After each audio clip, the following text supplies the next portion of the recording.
favorite kinds of stories. This is a compilation of hiking horror stories I've read in the past. Enjoy, everyone. If you want your story narrated, send it to us at darkstories.org. I am planning some episodes on encounters in the Ozarks and stories from the Appalachian or Rocky Mountains as soon as I get enough stories. Thank you. Have a great day, everyone. The Count's Birdcage. From The Woodsman. Location, Poland.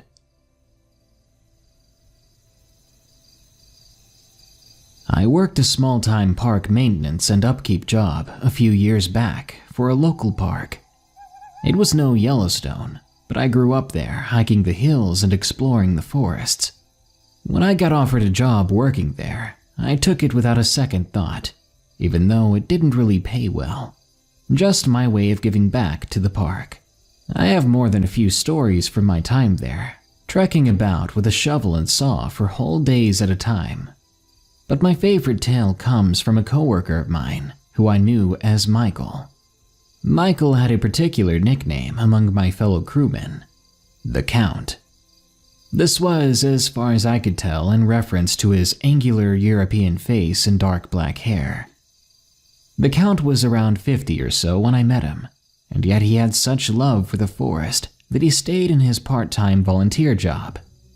The Count was a very kind and gentle man. He would help out with anything you asked, was always kind and compassionate. Of all the things I remember about the Count, one thing that always stuck with me was his love of telling tales of adventures from his home country of Poland. His passion for those stories are part of why I record them and spread them as much as I do today. The Count told, no pun intended, countless stories, and many of them I can recall somewhat. Only one of them has really stuck with me all these years later, and it was the last story he ever told me.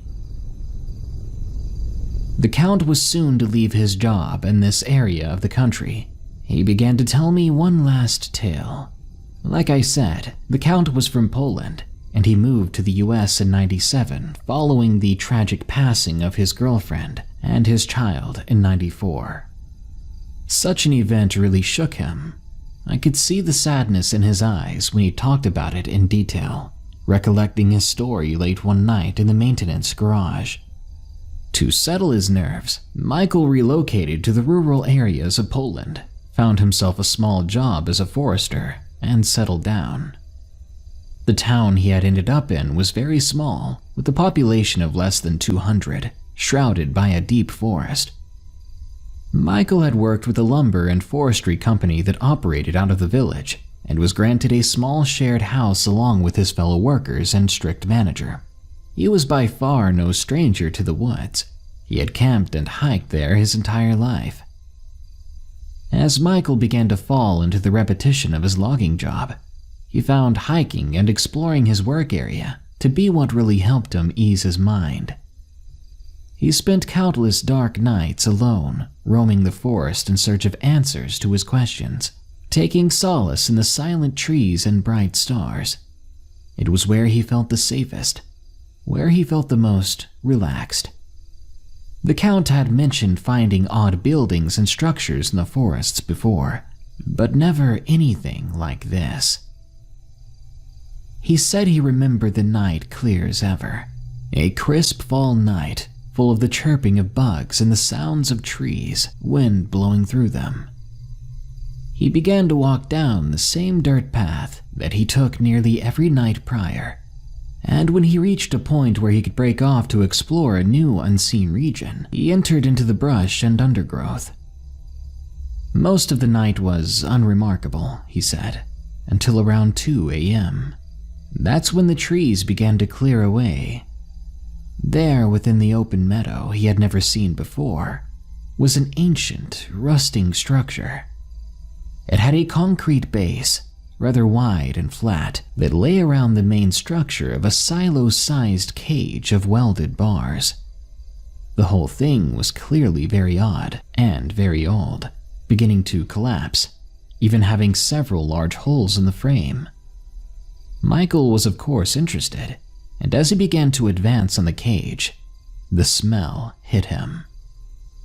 The Count described it as like a rotting animal and vegetables mixed, strong enough to be noticeable from 40 feet away. When he made it to the concrete base of the towering structure, he climbed up, and things did not seem right. The floor was stained a dark reddish-brown and splotches all over, and large black feathers littered the inside of the cage. Crates and other miscellaneous objects lay strewn about the foundation, all left sitting perfectly, as if they hadn't been left there for years. Michael only took a few steps forward when he accidentally kicked over a small oil can, making a loud and sudden crash. But it soon resonated that the object was not nearly large enough to make that loud of a noise. He began to scan the area with his small light and did not see anything around. He had begun to stifle his nerves when he looked up. Perched high above Michael in the upper area of the cage was a massive creature. It was covered with sleek black feathers, and set between its shoulders was a human head. It took the Count more than a few tries to get this out. As he told the story, he was sort of stammering, as if he were reliving the very moment right in front of me. He went on to describe how the thing opened its mouth wide, wider than anything ought to be able to, in order to release a loud bird call. Michael turned and fled, crying out and running back into the trees. He could hear the unmistakable sound of the huge bird leave its position on the structure and flying over the treetops. He fled through the forest, back down his trail, and towards the logging camp. As he broke through the trees in a panic, Michael began to feel woozy and found himself struggling to run. He realized he was about to black out, and right before his vision went dark, he saw his manager exit the front door of the lodge in a hurry, shouldering a weapon and aiming it towards Michael before firing. Michael woke up a day later in his bed. He was alone in the lodge and didn't see any of his coworkers. He examined the area and found a note left on his dresser addressed to him from his manager. "I know what you've seen. It's come here before, and I've kept it at bay until last night. For your safety, you're no longer under our employment. Pack your things and vacate. You must never speak of what you saw last night, or I will find you. You're best off forgetting that it ever happened." The Count described leaving the same day, faced with stares from his coworkers. He was so shaken. From there he moved home, and after a short while moved to America. When the Count finished the story, I could tell just how upset he was. He was nearly in tears and may have even been shaking slightly. I didn't want him to go on. I could see so much stress in him as he told the story, but he kept speaking on that night. "I know what I saw that night," he forced out to me in a quiet tone. "It's called a Latviak. It's a demon of sorts." At this point, tears rolled down his face. "But the demons they're the spirits of Okboze." He trailed off in Polish. I told him it was okay. He didn't have to continue. He thanked me for listening to his story, grabbed his toolbox and coat, then he left. But that was the last time I ever spoke to him. What really terrifies me the most about this experience isn't what the Count told me that chilly night in the garage, but what happened soon after. I remembered how Michael could not bring himself to tell me what a Latviak was. When I researched it, I knew why. Latviak is a Polish demon of the harmful type, believed to be the souls of lost children and the recently passed. It horrifies me to the core to imagine that what the Count saw that night was the demonic manifestation of his own child.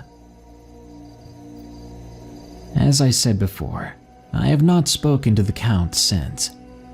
I know it's a long shot, but I know he always loved scary stories. So Michael, if somehow this reaches you, I'm so sorry, and I will keep you in my thoughts.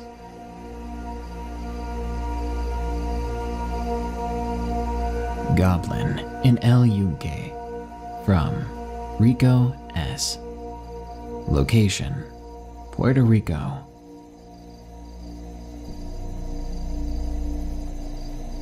This incident happened to my family in the mid-1960s while visiting El Yunque, a national forest in Puerto Rico. This story is the reason why, if I ever decide to visit El Yunque or any forest for that matter, I will act very, very cautious. I'll start with my grandmother. Since my grandmother was a child, she always wanted to visit El Yunque. It was famous for its pristine waterfalls and for being the largest nature reserve in the island of Puerto Rico. Years later, after she was married to my grandfather, they took a trip with my dad, who was then a teenager, along with my aunts and my second cousins. After a great day of hiking and bathing in the springs, my second cousin Myra, who was about 4 at the time, was playing near the hiking trails that left the spring El Baño. My grandmother happened to look her way when she noticed a small humanoid thing staring at my cousin from behind a bush. My grandmother said the hideous creature made eye contact with her. My grandmother was startled and screamed at everyone to get my cousin Myra. My father jumped at my grandmother's sudden reaction, then looked to where she was pointing and saw the humanoid creature as well. It suddenly ran away, disappearing into the forest, but my father gave chase. Though smaller, the creature ran much faster than him and soon parted through the brush and disappeared. He mentioned that the thing left a trail of pushed-over plants and broken vegetation. My grandmother then quickly told everyone to pack up. They left El Yunque and never went back. I asked my grandmother what the creature looked like. She said it was small, humanoid, and brown in color. It had a garment-like thing of brown leather attached to it. Its face had a sinister look. It was scheming and wicked. The thing is, El Yunque is known for lots of disappearances and plenty of mysterious events. These days, I don't really have an interest in visiting the place, as my friends who have gone there have told me it's a very solitary and eerie place. Could dragons be real? From Sad Hanzo, Maine. Location, Oregon.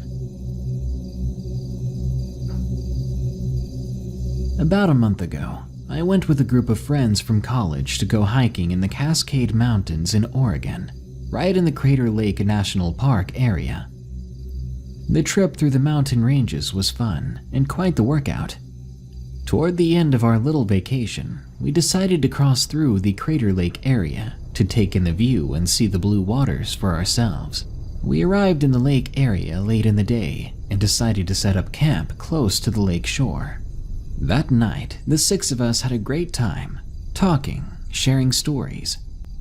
Other than a scare from some 2 curious possums looking for food, the night was relaxing, and soon we all went to sleep, exhausted from the long day's trek.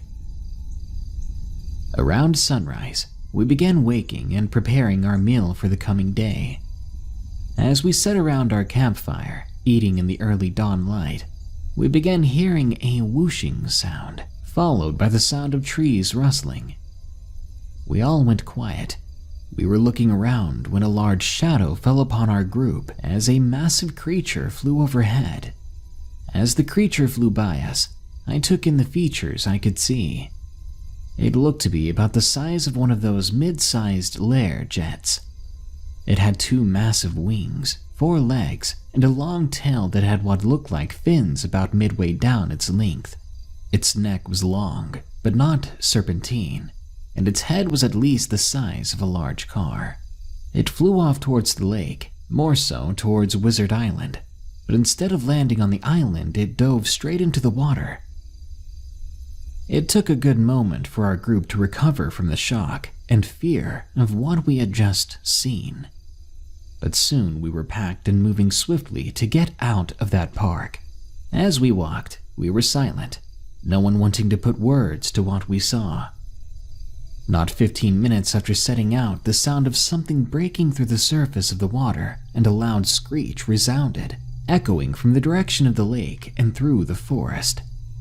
It was terrifying. Most of our group immediately threw themselves into the tree line to hide. Logan, the oldest of the group, and I just stood there, transfixed in awe and fear, as that creature burst from the surface of the lake, taking off once again into the air, then flying off to the other side of the lake until it was out of sight. After our group left and parted ways, I went home and looked up dragon sightings in the area, but I didn't find a thing. Maybe it was a group hallucination. Maybe it just happened to be the world's biggest bird that we all mistook for something different. Either way, if you're planning on going out to the Crater Lake area of Oregon, keep your eyes on the sky. My encounter with the Jersey Devil. From Silverwolf69. Location: New Jersey. I've been interested in hiking for a long time. After middle school, I actually had more time to do that than less, even with high school work. During the break, I visited one of my friends in New Jersey for his 16th birthday. His parents got him a new camera with night vision and video recording capabilities, so I suggested that we test it out. More than any other place, he wanted to go to the Pine Barrens. "It's so dark and tree-covered," he said. "I can really see how good this thing works there." I agreed with him, and I followed him in. Now I wish I hadn't. That afternoon, I kept hearing twigs snapping and branches moaning or creaking, leaves rustling around us. I brought each occurrence up to my friend, who insisted that it was just the wind and the effects of the earth settling, or small animals like chipmunks. Considering he had lived in the state his whole life, I figured he knew what he was talking about. As we continued to go deeper into the woods, I kept getting the strange feeling like I was being watched. I remember joking, "I hope it's not Bigfoot." But instead of a laugh, my friend replied by stopping and turning to look at me. I asked him what the problem was, and he replied, "Bigfoot isn't here. This is Jersey Devil territory." I realized then that this was probably why he suggested the Pine Barrens after all. He wanted to catch a glimpse of the devil itself. At the time, I was really into cryptozoology and the supernatural. I carried this little book full of different creatures and urban legends. I pulled it out and remembered a page that had the Jersey Devil on it, along with an illustration, one that was too bizarre to be anything more than someone's imagination. I showed it to him. "Oh, come on, do you really believe that a creature like this exists?" He was about to answer, but stopped when he began staring at something behind me. He quickly whipped out his camera and tried to record it, but he said he missed it. He told me to follow him so we could find out what it was. As soon as the two of us took off, I heard something overhead again. I looked up, but I did not see whatever made the noise. My friend was really starting to freak out too. At the time, I was creeped out, but I was sure that we had just spooked ourselves from the prior conversation. But we then saw something unlike anything we'd ever seen before. It was 7 feet tall and skeletal, hardly any flesh on its bones. Even the wings were like thin bones. It was perched atop one of the bare trees, looking down at us like it was curious. Suddenly, my friend screamed and took off faster than I'd ever seen him run before, in the opposite direction. Without a word, I followed. I heard a strange call from behind me, but I dared not look back. As soon as we reached the edge of the Pine Barrens, we saw two people entering and immediately told them, "That's not a good idea." They turned around and left, taking our warning or just being creeped out by a couple of kids being out of breath and coming running out of the forest. I don't go to New Jersey much anymore, but if I ever pass the Pine Barrens again, I'll know there's something in there. Something not natural, and it's waiting and watching.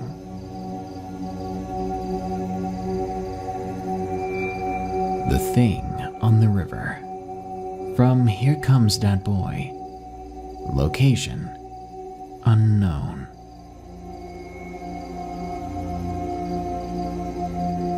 You should always be careful when you go camping. It was late April. My grandfather and I were going camping on the river. We took his boat, which was an airboat with a 6-cylinder Lycoming engine and a 12-foot hull. We got to the campsite, which was just an island on the river. We called the place Shell Island because there were loads of snail shells. We set up camp and got finished at around 11 a.m. We decided to go riding the river. When we got back, it must have been around 6 p.m. We stayed up in the tent until about 8 p.m. Then we got back in the boat and grabbed the frog gigs and put on our lights. We gigged frogs until about 12 a.m. Then we headed back to camp. At around 2 or 3, I was awakened by movement outside. I looked over to my grandfather, who was beside me. He was sound asleep, so it wasn't him. Now, this was a very isolated island. You either get here by boat or hike about 80 miles, so we had to have been the only campers here. I knew deep down that this was no person, because I would have heard the boat come to shore. But listening more closely, whatever it was didn't even sound like a person. It was walking on hooves instead of feet, and no deer was as big as this thing was. It sounded like it was 600 pounds. We were in Florida, and the biggest deer I've ever seen personally was 200 pounds tops. As for bears, they don't have hooves. I quietly tried to look through the tent. I made out a shape that was something on 2 legs, but compared to a person, its joints were backwards like a cat's or cow legs, and it stood quite tall, about 9 or 10 feet. Suddenly, it turned its head towards me, looking at my face through the opening of the tent. My heart sank when I saw its eyes. They were sort of glowing white. I zipped back up the flap, laid back down, and pretended to sleep. I prayed that that creature was not here for us. When morning came, I dragged my grandfather out of the tent to show him the prints on the ground. He seemed perplexed, and he didn't really say anything, but we left early that day. I think both of us were quite spooked. Something in the Snow. From Tatiana. Location, Switzerland. My family and I live in Lochendal, a relatively isolated side valley in the canton of Valais, Switzerland. As of recently, we've had an abundant amount of snow cutting off the entire valley from any civilization. This apparently happened quite often back in the day, and was always a reason for some scary stories to originate. My father had been trapped outside due to not being able to leave work as they announced that the road was going to close. Luckily, I was allowed to leave my gymnasium during a Latin exam, which is usually not the case, so thanks to whoever convinced our principal to let us go. I would catch the last train that was going to be allowed passage. So it was just my mother, 12-year-old sister, and me at home, an all-female household, for now at least. A few days later, the first supply helicopter arrived, and I was to go down into the village to get our share of it. I had to go because my sister was too young and my mother's knee was acting up again. It would probably be worth it to mention that we live a bit outside the village, and the walk down would take about an hour. All of that in knee-deep or even hip-deep snow at some points. So I went down into the cellar to get the snowshoes to make it at least a bit easier to walk. I emptied my school backpack so I'd have something to carry our stuff back in, then put on my snowwear and snowshoes. Off I was. The first 3/4 of the hike were pretty uneventful. I could already make out the smoke coming from the village, and to my delight the street was cleaned from here on out. I was glad to finally be able to walk without snowshoes again. I looked back up the way I came down just moments ago, and saw something that resembled a chagata hip-deep in snow. A chagata is something that is kind of a tradition here around Carnival. Single men would wear fur and a scary-looking mask, then go around smearing people's faces with coal. I thought it was just some guy pulling a prank on me at first, so I continued walking, looking over every so often to see the chagata come closer and closer. That's when I saw it. Eyes, nose, and mouth of what I presumed to be a mask, but they were moving. If it was a mask, they definitely should not be able to move, as usually chagata masks were wooden. This freaked me out. I began to walk faster, casting sidelong glances to check if it was still following me. And it was. It was gaining on me, getting closer steadily, too close for comfort. Even though it was half submerged in snow, it was keeping pace and gaining. I needed to get away from it. I started running, and as soon as I broke into a sprint, I could hear snow crunching hard behind me. I didn't dare look back. I knew that it was pursuing me.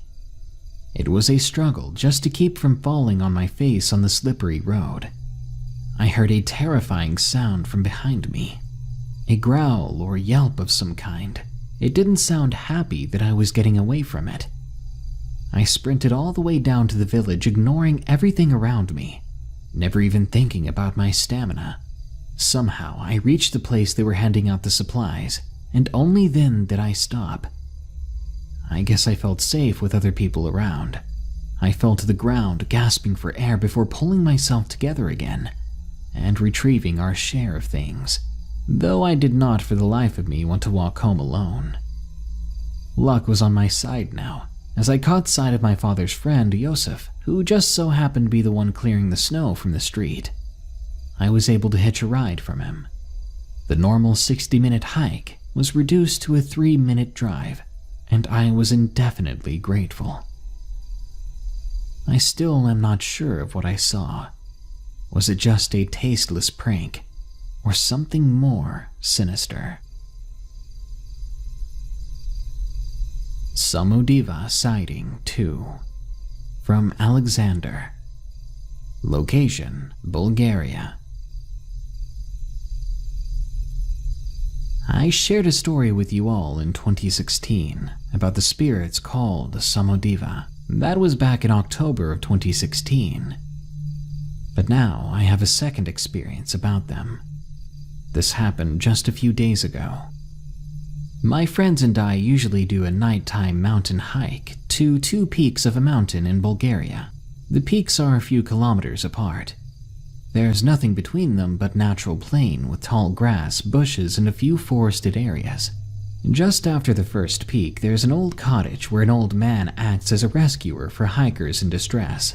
He's a spry old dog who walks faster than us, even in his 70s, and we, by the way, are in our mid-20s.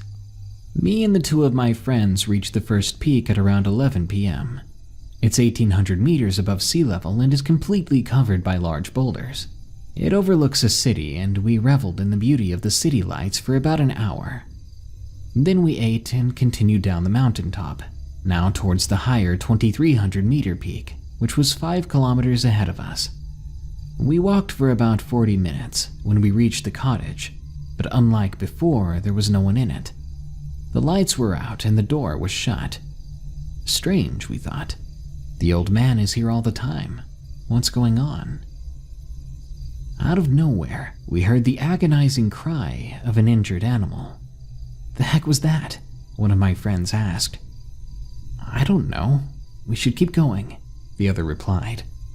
I think we should just stay here for now. Whatever's causing that noise, I don't want to be outside and meet it, I insisted.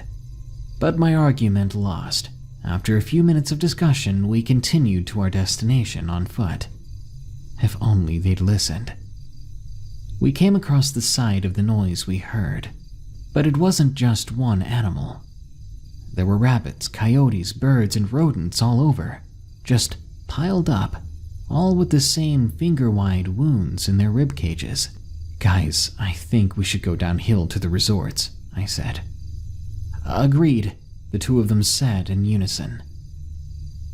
All of a sudden, I felt an arm on my face and I jerked it away from me, turning around. It was just the old man, but his face was white and his eyes were wide open. He put a finger to his mouth to shush us and pointed to the direction of the forest. We saw 4 of the creatures that I had talked about so long ago. My heart sank. I remember thinking, not again. My friends saw them too, as I watched their jaws drop. What in the world are those? One of them asked. We need to move, now, I screamed. We were picking up speed when we noticed that the old man was hurt. My friends picked him up and started walking quickly to the cottage. Then we heard them. They sounded like an old woman's laugh and a scream just after it, and I could hear footsteps in the snow. We ran, faster than we ever had before, but one of my friends fell over, stumbling upon a rock. I turned around, ready to rescue my friend and face them, and immediately I heard an echoing voice. I think it was in my head, but I know it was coming from them, the Samodiva. We remember you. I froze and didn't hear my friends yelling at me. I don't know how, but we were already at the cottage. I stared at them wide-eyed, frozen in my position. My hand was shaking. They opened the door and one of my friends pulled me by the shoulder inside. We got in, locked the place down, and covered the 2 windows with pieces of furniture. I sat down on the floor and realized that I had soiled myself. The Samodiva were outside the entire night, pushing, clawing, hitting at the walls and the doors. We didn't get a wink of sleep that night, and we left midday the next day, terrified. We're never going to those mountains again. Voices in the Snow, from Bruce. Location, Idaho. This story begins on my walk home from my best friend's house. We live deep in the mountains of Idaho, where each home can be up to 5 miles apart. It was late December, and even though I was walking on the road, the snow was several inches deep and falling steadily. In order to get to my house, I had to hike through the dense forest for almost 2 miles. It was around 7 in the evening, so the sky had fallen dark, leaving the only light to be reflecting off the snow. My friends and I have hiked these trails for years and are extremely familiar with it, even in the dark. After cutting off the old logging road and into the dark forest, I began to hear heavy footfalls coming from the holler off to my right. Thinking it was just some woodland critter, such as a deer or moose, as they are heavily populated in this area, I thought nothing of it and kept on my way. Although the footsteps still followed, keeping pace with me as I headed up the mountain towards my home, I began to feel as if eyes were watching my every move from behind the tall pines lining the trail. After living here so long, I knew that no wild animal would take this much interest in a person, so I began to quicken my pace. That's when the deep, muffled voice came from the dark. Hello? With confusion, I left the trail to try and see if there was someone who needed help just out of eyesight. I called out to it. Is someone there? However, I was left with just silence. Hoping it was just the wind and a trick of my mind, I made my way back to the trail.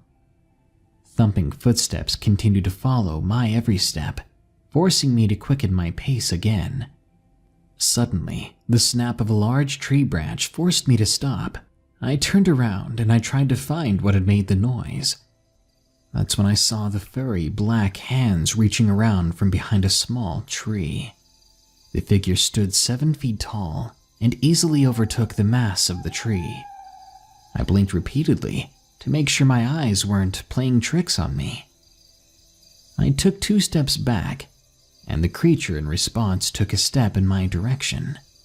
Its long arm came out away from its body, with its palm up like a person does to greet a dog. I quickly screamed, then turned to sprint up the rest of the trail to my house, where I then quickly ran inside, slamming and locking the door behind me. I was too afraid to check the windows. I was home alone at the time, so I quickly ran to my parents' empty bedroom to grab a flashlight. I made my way to the balcony on the top floor of the 3-story home. I made my way to the railing, then I shone the flashlight in the direction of the trailhead, easily seen from the north side of the house. Immediately, dark yellow eyes reflected back through the darkness. I screamed at it to go away, but the creature only moved from behind the forest to the edge of the tree line, where its full mass could be seen reflecting in the flashlight's beam. My body froze with complete terror as my eyes adjusted to see the full grin and rows of teeth of this monster. With a grin on its face, it turned its large back on me and walked slowly and confidently into the forest, disappearing into the dark. I walked back inside, locked the doors in my parents' room, and eventually passed out. I never walked that trail alone at night again. Even to this day, I still feel those yellow eyes peering at me from the darkness whenever I have to walk even a few yards out to the barn to feed the horses. Return of the Bubba Jacks. From J.M. Location, Ohio. It's found me again. The creature that I encountered 6 years ago. I'm 25 years old and live in Ohio near the border of West Virginia. My house is a few blocks from the main road, secluded in the middle of a dense forest. When I was 19, I encountered a creature that I call the Bubba Jacks, and I lost a good friend of mine. Now 6 years later, that monster has found me. It started when I heard voices coming from the woods at night. Or rather, Jonah's voice. The voice of the friend who I assume was taken by the Bubba Jacks. But the voice was hollow, and not like the voice I remember. At first, I thought I was going crazy, but then the sounds came from below my bedroom window. After the first incident, I checked my front door camera. I couldn't see anything but darkness. The only odd thing was a bit of glinting to the right of the video. Maybe one of 2 huge white eyes, or maybe I'm being paranoid. I called my friend Seth, who knew of my first encounter. I told him that it was back, and I told him we were going on a bit of a hike. Later that day, Seth met me outside my house, armed. We sat outside all night, hoping to see something, but saw nothing. Even Jonah's voice stayed quiet. The following day, I decided to check the porch camera again. What I saw terrified me. I saw me and Seth walking around outside, basically patrolling. But I saw a very tall and dark silhouette. It stood in the corner and seemed to watch us. I called Seth and I told him we need to go again, but he was flying out of the country that day, so I would be alone that night. I stayed close to the house with the porch light on so I could see anything that tried to sneak up on me. About an hour in, I heard a rustle in the bushes, followed by struggling noises and a pained cry. I ran into the trees, gripping my weapon tightly. I ran fast for a few seconds, then slowed as I realized that I could be taking the bait. It was too late. I had already come up on a small clearing, and I saw the thin frame of that creature. Its back faced me as it knelt before a fresh, prey. It didn't notice me as it tore away at its flesh. I was too afraid to turn my back on it and run. So I aimed at it. I fired, but it went clean through the shoulder. The Bubba Jack stopped. It made no movement, no sound. It was entirely still. Then it slowly turned its head to face me, still knelt on the ground. Its eyes glimmered, and red flowed from its mouth. It stared at me, a low growl erupting from its throat. It stood and continued to stare. Then it brought up its huge black hands and showed me its palms. Carved into each of them was a symbol. And then it faded from my sight, like a transitioning photo in a slideshow or something. I was going mad, wasn't I? A week later, during the day, Seth and I were out hunting in the same forest. He had just come back from his trip. We hiked in very deep and noticed something was off about the trees.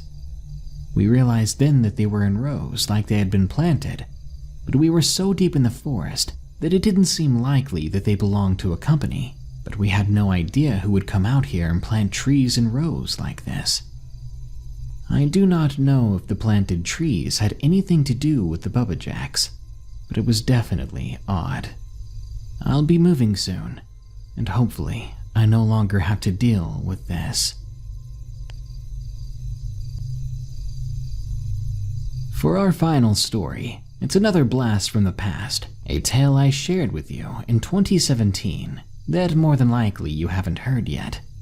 Enjoy Long Walks from Lola E. I live in Portland, and as some of you may know, there are loads of great hiking trails in our city. I enjoy walking them on lonely nights to get some peace of mind. It can be a stress reliever. I especially like the trails by small rivers. I mean, listening to the rushing of water can intensify that feeling of serenity, that feeling you get when you're alone in the woods. About a year back, I decided I wanted to hike one of those trails. I had gotten into an argument with my boyfriend, and I needed to do something to put my mind at ease. I was 22 at the time. Before that night, I had walked the trail I was going to plenty of times, and nothing ever happened. Nothing out of the ordinary, that is. Despite knowing this, I always brought a pocket knife with me, just in case. I can be a very paranoid or cautious person. Let me try to describe the entrance of this trail. It's been about a year since I'd been there, so my memory might be a little rough. There's a lot of grass, a huge open clearing surrounded by woods. Behind you are a bunch of houses, and above you is an old rusty green bridge. There's some kind of modern art-inspired statue on the right of the pathway that leads to the trail. At the time, I believe it was 9 or 10 o'clock at night. I was almost excited to get lost in the sounds and sights of the woods that night, and I began to walk down the trail alone. My destination was the old stone house-like structure located close to the top of the trail. Some people call it the Witch's Hut. I know that's what I called it when I was a kid. It was covered in graffiti and moss, and the inside smells like pee. After 10 or 20 minutes of walking at a fast pace, I reached the building. Nothing strange had happened up until that point, but I did have this overwhelming feeling of being watched. I caught myself constantly looking back as I walked the trail, but I never heard anything odd, aside from the occasional hooting of an owl. I hadn't seen anything particularly odd either. I sat on a log outside the witch's hut, and behind me was a drop-off covered in bushes and vines, and at the bottom was a small river. I had been facing the hut before I whipped around, startled by a sudden rustling noise that came from below. I looked down, squinting at the river below me, and I kid you not, something came darting out of the bushes from one side and into a bush on the side closest to mine. I didn't know what the heck that thing was, but it somehow managed to scale the cliff in a split second, and I watched it dart around the back of the hut. This all happened so fast, I didn't even have time to react. My heart felt like it was about to explode out of my chest, and I could barely make out any of the thing's features, and I didn't think I really wanted to. My flight instinct kicked into high gear as I sprinted away down the trail. It sounded like there was a second pair of smaller, lighter footsteps in rhythm with my own. This boosted my adrenaline by 10 times or so. My body couldn't keep up that running for much longer. I hadn't heard the footsteps for a few minutes, and I decided to stop and turn around. And that was a huge mistake. Whatever that thing was, it was sitting on a decaying tree stump, staring at me in complete silence. It sat like a dog, but it had the body of a human. Its elbows bent outwards, and it had no hands. Its eyes were two tiny close together yellow dots, and its head was small and oval. It had no hair, and it was a deep purple color. I felt like I was staring at it, and it was staring at me for hours. Neither of us moved a muscle. It was so crazy and terrifying, I honestly thought I had been imagining things, until it freaking blinked. I finally regained my common sense, and I turned the other way and bolted. I don't think I had ever run that fast in my whole life. When I reached the bottom of the trail, I didn't stop running. Heck no. I leapt into my car and rolled up all the windows, and I stared at that thing one last time. And before my windows were up, I heard the thing hoot, like an owl, just like the owls I had heard on the way to the witch hut. Then this creature turned around and leapt back into the woods, and then there was a flash of white light that came from the forest, and then a low humming noise. It was like nothing I'd ever heard of before. Needless to say, I didn't stick around to find out what it was. I haven't told this story to many, in fear that they'll think I'm crazy or something. I honestly don't know what that thing was. It was almost otherworldly. Owl creature or whatever you were, let's not meet again.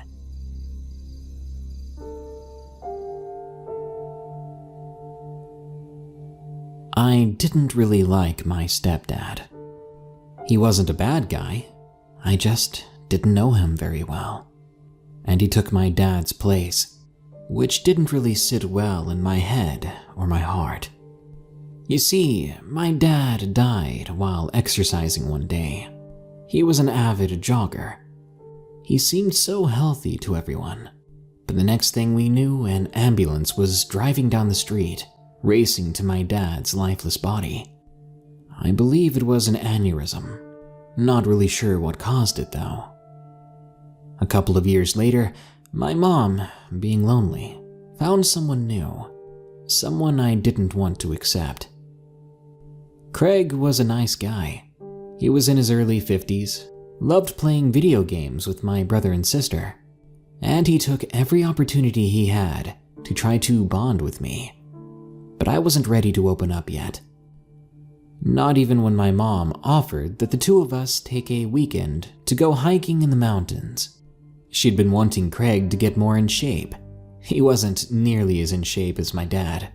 Then again, neither was I.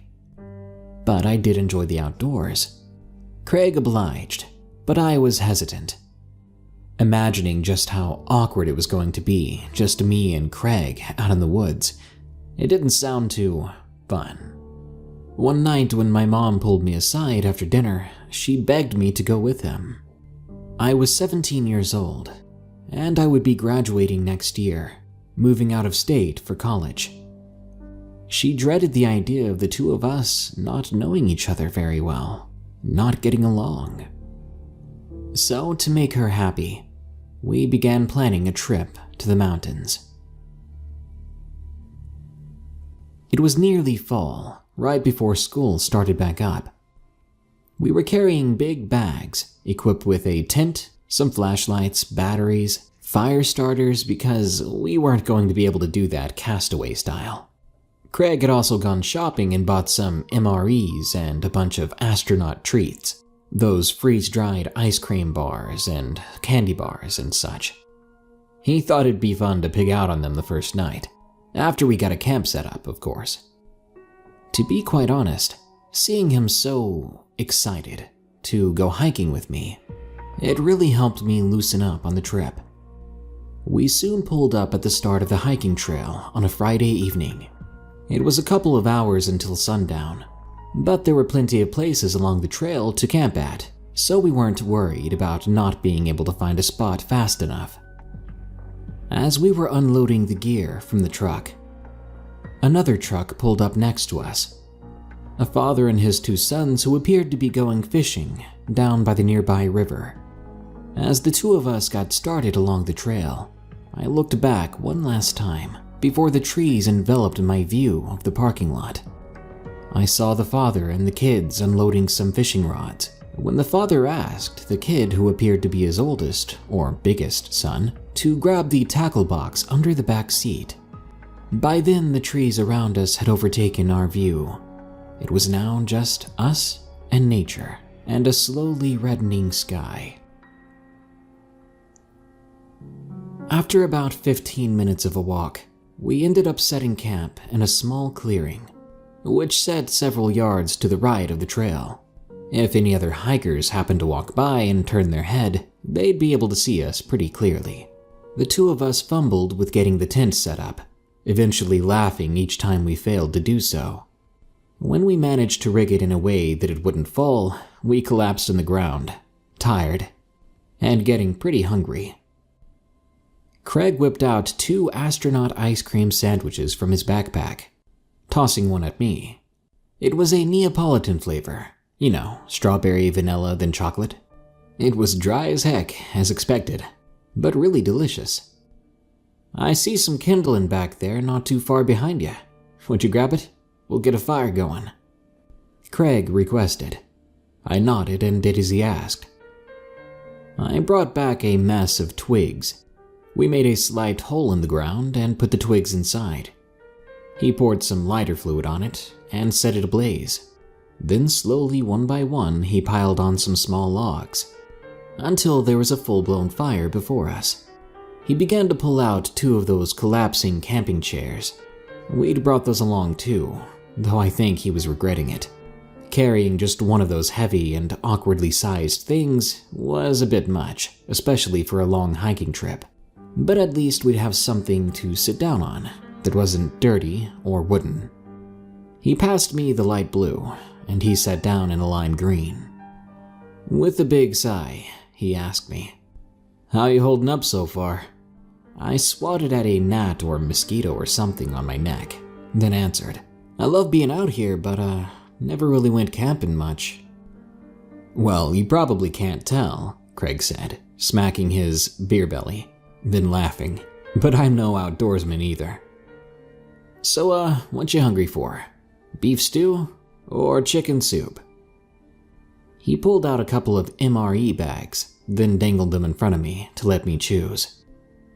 Your choice," I answered, not really knowing what to say. I'd never really had an MRE before, and I wasn't too sure they'd be very good. "Beef stew it is." He placed the other bag back in the backpack, then carefully began to read the immense instructions on the back of that bag.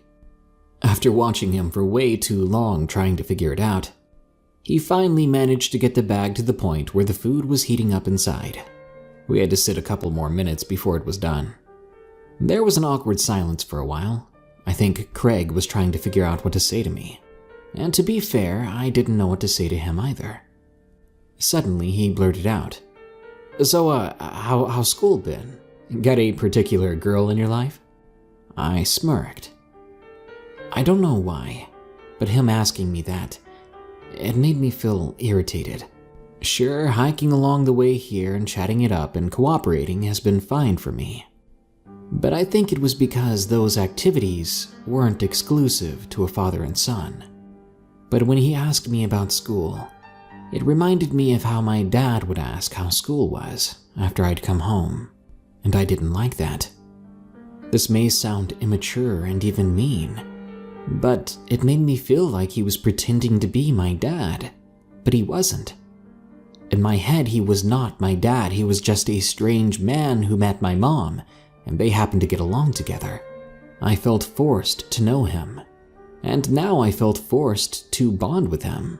Looking back on this now, I feel so bad. But back then, my head was filled with anger, rebellion, and the only thing I could think to say was, "That's not your business, Craig."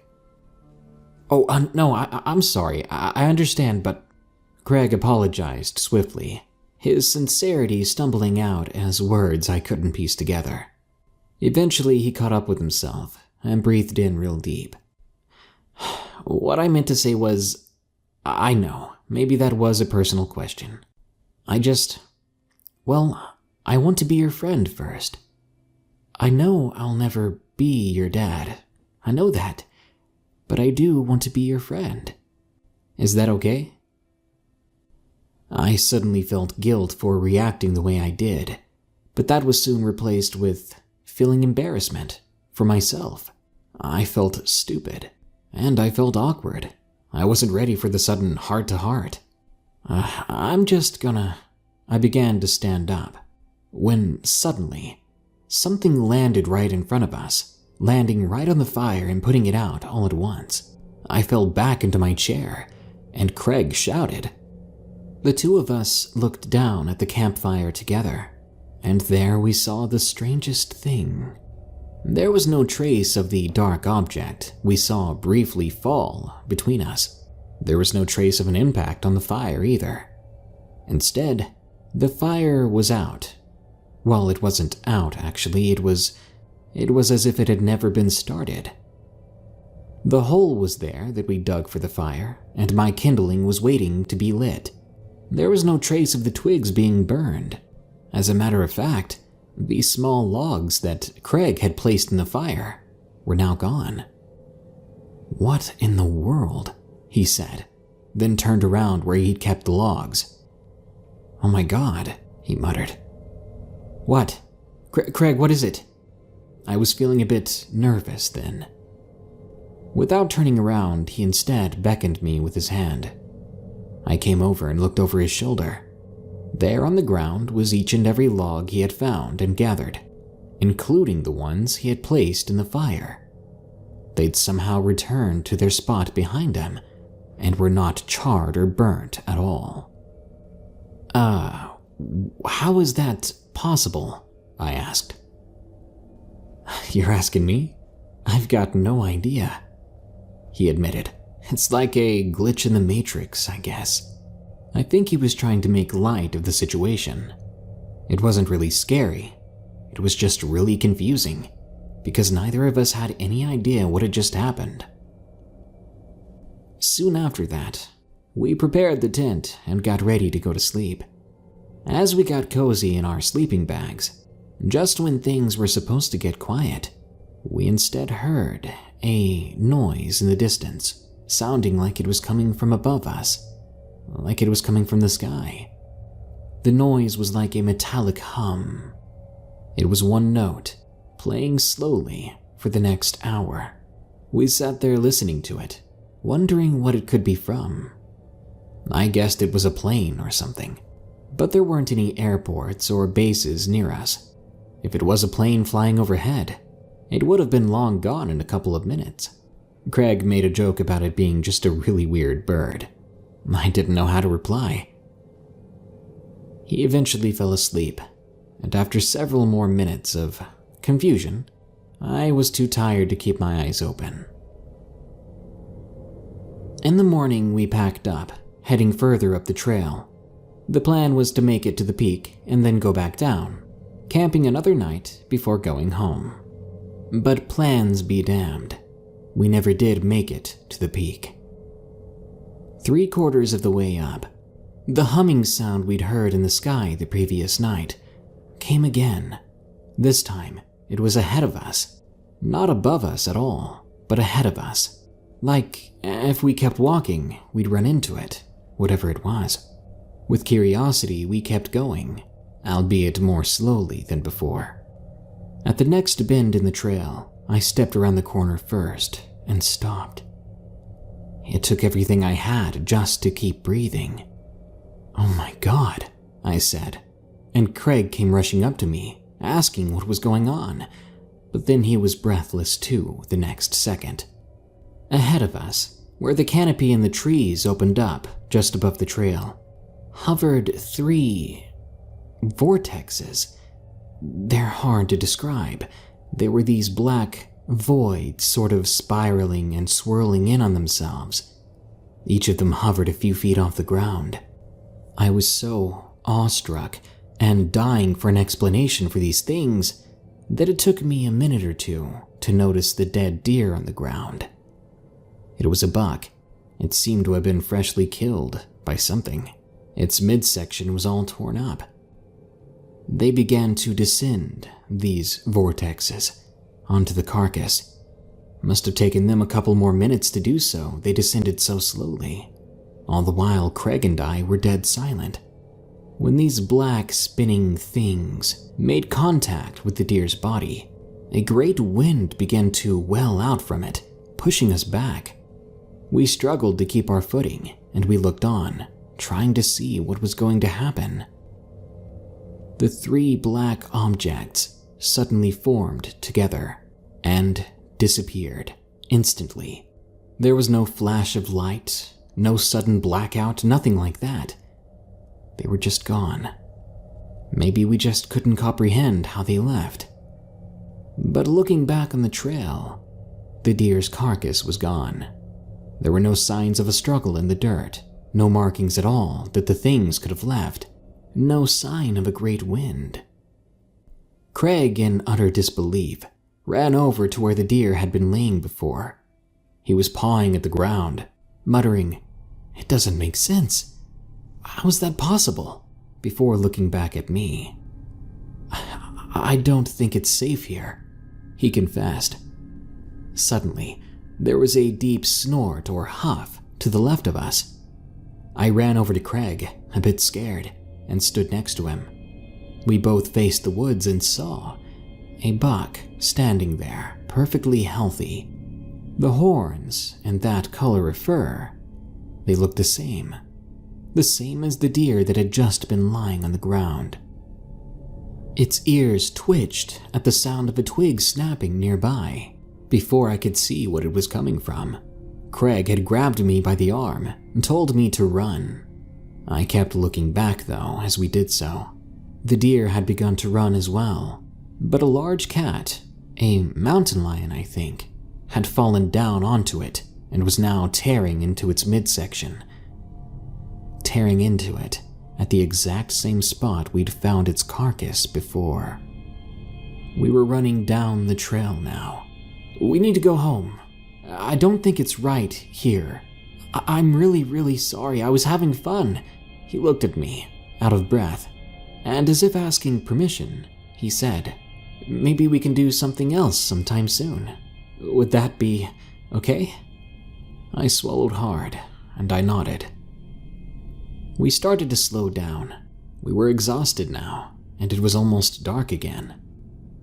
"I'm not sure where we are," Craig said. "I've got no idea how close we are to the bottom." I sighed. "I don't either. And I really don't want to get lost. Maybe we should set up camp again. We could keep going in the morning." Craig thought it over for several seconds. I may have suggested it, but I had no idea if it was the right decision. We didn't know what the black things were, or if they were even alive. Didn't know if they were dangerous. We just felt weird about the whole thing. Yeah, you're right. We'll stay another night, and in the morning, we'll find our way back down.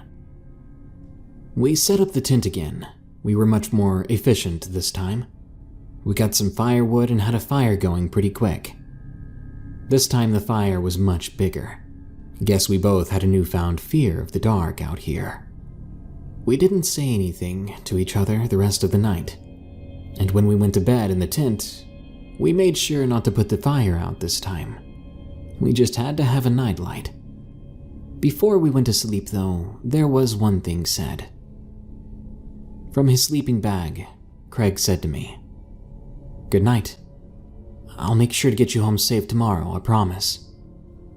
Once again, that feeling of being told something that my dad should be telling me came over me. A bit of anger bubbled to the top, and I couldn't help but reply, "I'm not your responsibility, you know. You don't even have to be here." Craig didn't say anything after that. but I could feel that he wanted to. He just didn't know what to say. And just as before, I immediately felt guilt and embarrassment. Until I fell asleep, I kept repeating in my head, I shouldn't have said that. I woke up in the middle of the night, and as soon as I heard what had woke me up, my eyes grew wide. It was the humming sound again. It was close, but quiet. I sat straight up and reached over to wake up Craig, but his sleeping bag was empty. When I turned to face the entrance to the tent, the flap was open. I slowly poked out my head and I looked around. Didn't take me long to see that Craig was standing just beyond the campfire. He seemed to be staring at something, and when I felt a powerful gust of wind around me, I got out of the tent and I called out towards Craig. "Are you all right?" I asked. He didn't reply or move. I ran up to him and grabbed him by the shoulder, but he didn't budge. And then I saw what was before him. A large black vortex, another one, but bigger than any we'd seen yet, and Craig had reached out his hand to touch it. Just before it made contact, I tried to blurt out to tell him to stop. I was even a second away from yanking on his shoulder to separate him from the thing, but it was too late. He touched it. The vortex disappeared, and Craig was gone. One moment, I felt his warm shoulder under my palm, and the next moment, I was latching on to nothing but the night air. Tears welled in my eyes, and then I remembered before. When this happened at the campfire, the logs had just appeared where they were, and when it happened to the deer had reappeared where it had been. I ran around the campsite, but Craig was not there. I ran up and down the trail for 20 yards or so, but Craig was nowhere to be seen. I went back to the campsite and crawled into the tent just to check, and there he was. Craig was in his sleeping bag, but his eyes were wide open, and they were looking straight up. "Craig, are you okay?" Craig didn't even blink. From the movement of his sleeping bag, his chest rising and falling underneath, I knew he was alive, but he wasn't responsive. I waved my hand in front of his eyes, trying to get him to flinch, to blink, to respond in some way, but he wouldn't budge. Worried and morbidly curious, I crawled up right next to him, looked him in the eye, and slowly lowered my finger. I must have been only a millimeter away from touching his eyelid when I pulled my finger back. He wasn't going to respond to me. It was like he was catatonic. I was crying full on now, tears dripping onto Craig's sleeping bag. I kept calling out to him, even shook him, but nothing would happen. What had he done? Why did he touch that thing? And the last thing I said to him, I told him he didn't have to be here. Guilt had risen up in me more than ever before. I packed up everything, then searched Craig's bag for a cell phone. He hadn't brought one, because he didn't want any distractions from spending time with me. And I didn't have one because I'd simply forgotten to bring it. Great. When all that was left to pack up was the tent and Craig's sleeping bag, which I obviously wasn't able to, I tried to pick him up, but he was bigger than me. I tried to drag him, but that wasn't going to work. I hated the idea of it, but I knew that if I was going to get help, I'd have to leave him here. I tossed more logs on the fire, making sure that he would have plenty of light and warmth. I zipped up his tent real well, so that nothing could get inside. Before I walked down the trail, leaving him in the small clearing, I looked back. Then I whispered, "I'm sorry." I took off running down that mountain, but the trail seemed longer than it had before. I ran and ran, tumbling a few times at the weight of my backpack, Soon it was sunrise, letting me know that I'd been running for literally hours, even though the trip up to the highest point, where we'd found the deer, had taken no less than 3 or 4 hours of hiking. How could I have run several hours straight downhill and not be at the bottom? There was something truly wrong with this place, and I was soon struggling with the idea that I might not ever make it back. Soon the sun was high in the sky, and I was still running. I had no idea where I was getting the energy. I must have been crying the entire night. My eyes and my cheeks were sore, where tears had fallen and dried up. My face felt like a swollen mess. Just when I thought I was going to give up, I landed on a straightened and familiar part of the trail. I looked up, straight ahead, where I would have expected the trail to end. But what I saw was different. There was darkness, a wall of sheer black, a black that seemed to swirl in on itself, a black that gave off a strong wind. I looked left and right. This black wall seemed to extend for as far as I could see between the trees. I walked close to it. I followed it to the left for several meters. Still all darkness. I came back to the trail I was on, then went right. And again, nothing but black wall, like the blackness itself was shielding me from exiting the mountain. I came back to the trail, and I looked at it. There was only one way we were going to get off this mountain. I had to make it through. I took in a deep breath, and I swallowed down hard. I grabbed onto my backpack straps, as if they were lifelines. I closed my eyes, and I began to approach the black wall. My breathing became frantic, and my footsteps became less sure, but I kept going. One step. The already strong wind got even more rough, as if it was trying to pry open my eyelids, but I kept them closed. 2 steps. The wind was so strong against my face, it felt as if it was pushing me back, and it was making it hard to breathe. 3 steps. The wind died down immediately. The humming noise that had surrounded me had just stopped. When I opened my eyes, it was a couple of hours away from sunset, and there in front of me was the parking lot. Craig's truck was there, and to my left, a father and 2 sons, one of whom was excitedly racing to the back seat of the truck, pulling out a tackle box from underneath the seat. I was dumbfounded, and I turned around, expecting to see a black wall at the tree line. But what I was actually met with brought more tears to my eyes. I smiled.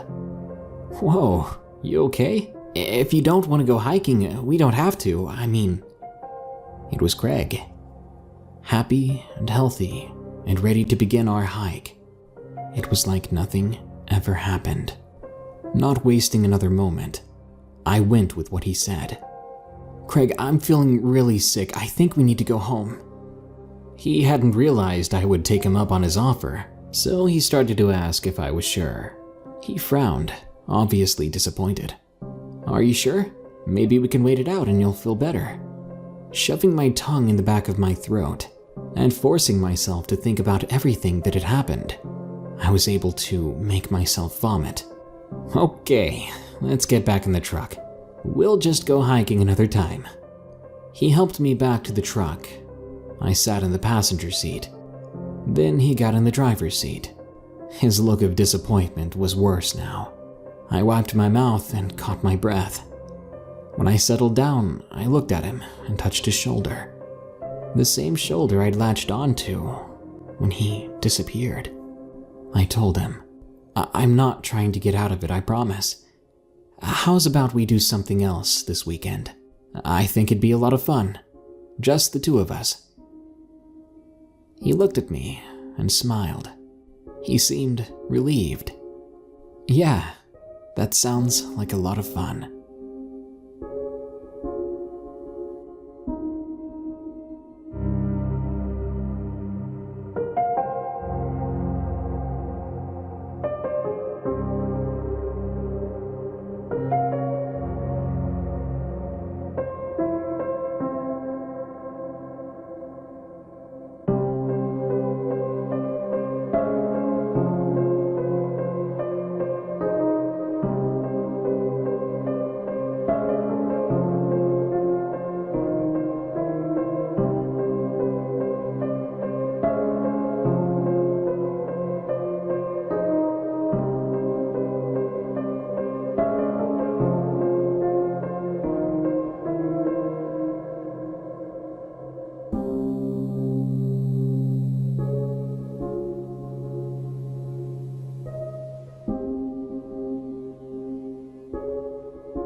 Encounter at Laxey Wheel from Laserbrand.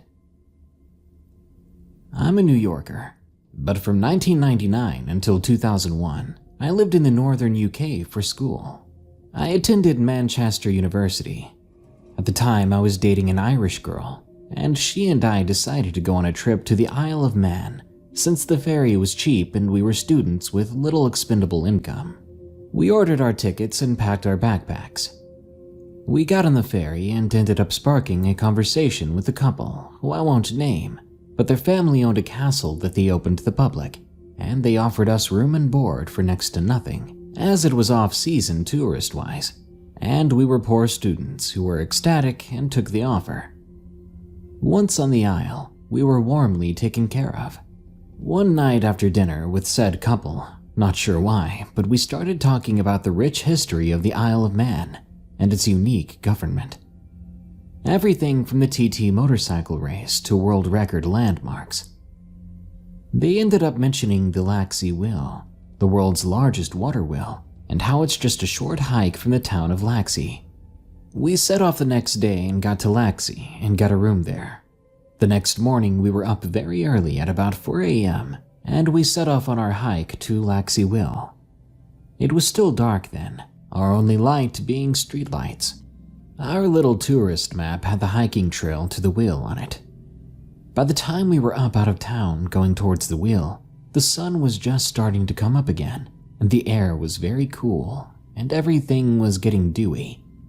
There was a paved trail going up to the hill with little unpaved trails going away from it, with grass growing all around. We then found the wheel. It was massive, just huge. We sat down by it and ate some bread and smoked cod. I was sitting to the left of my then girlfriend. I began to hear music faintly in the air, not coming from the town. I looked around wondering where it was coming from, but then just sort of dismissed it. But it grew louder, and I asked my girlfriend if she could hear it. She nodded, but could not pinpoint the direction. Thinking we weren't alone, we stood up and began to look around, thinking that some other hikers were coming. But no one showed up. I finally could tell where the music was coming from though, and I began to walk towards it. I walked up the trail about 100 feet away from the wheel. The music got louder and began sounding really good to me. At this point, I don't recall where my girlfriend was. I continued back and forth on a particular spot on the trail and realized the music was off the trail, seemingly in the grassy hilly meadow ahead of me. I walked off to go closer to it. The music was so alluring, amazing, like every favorite song you'd ever heard wrapped into one.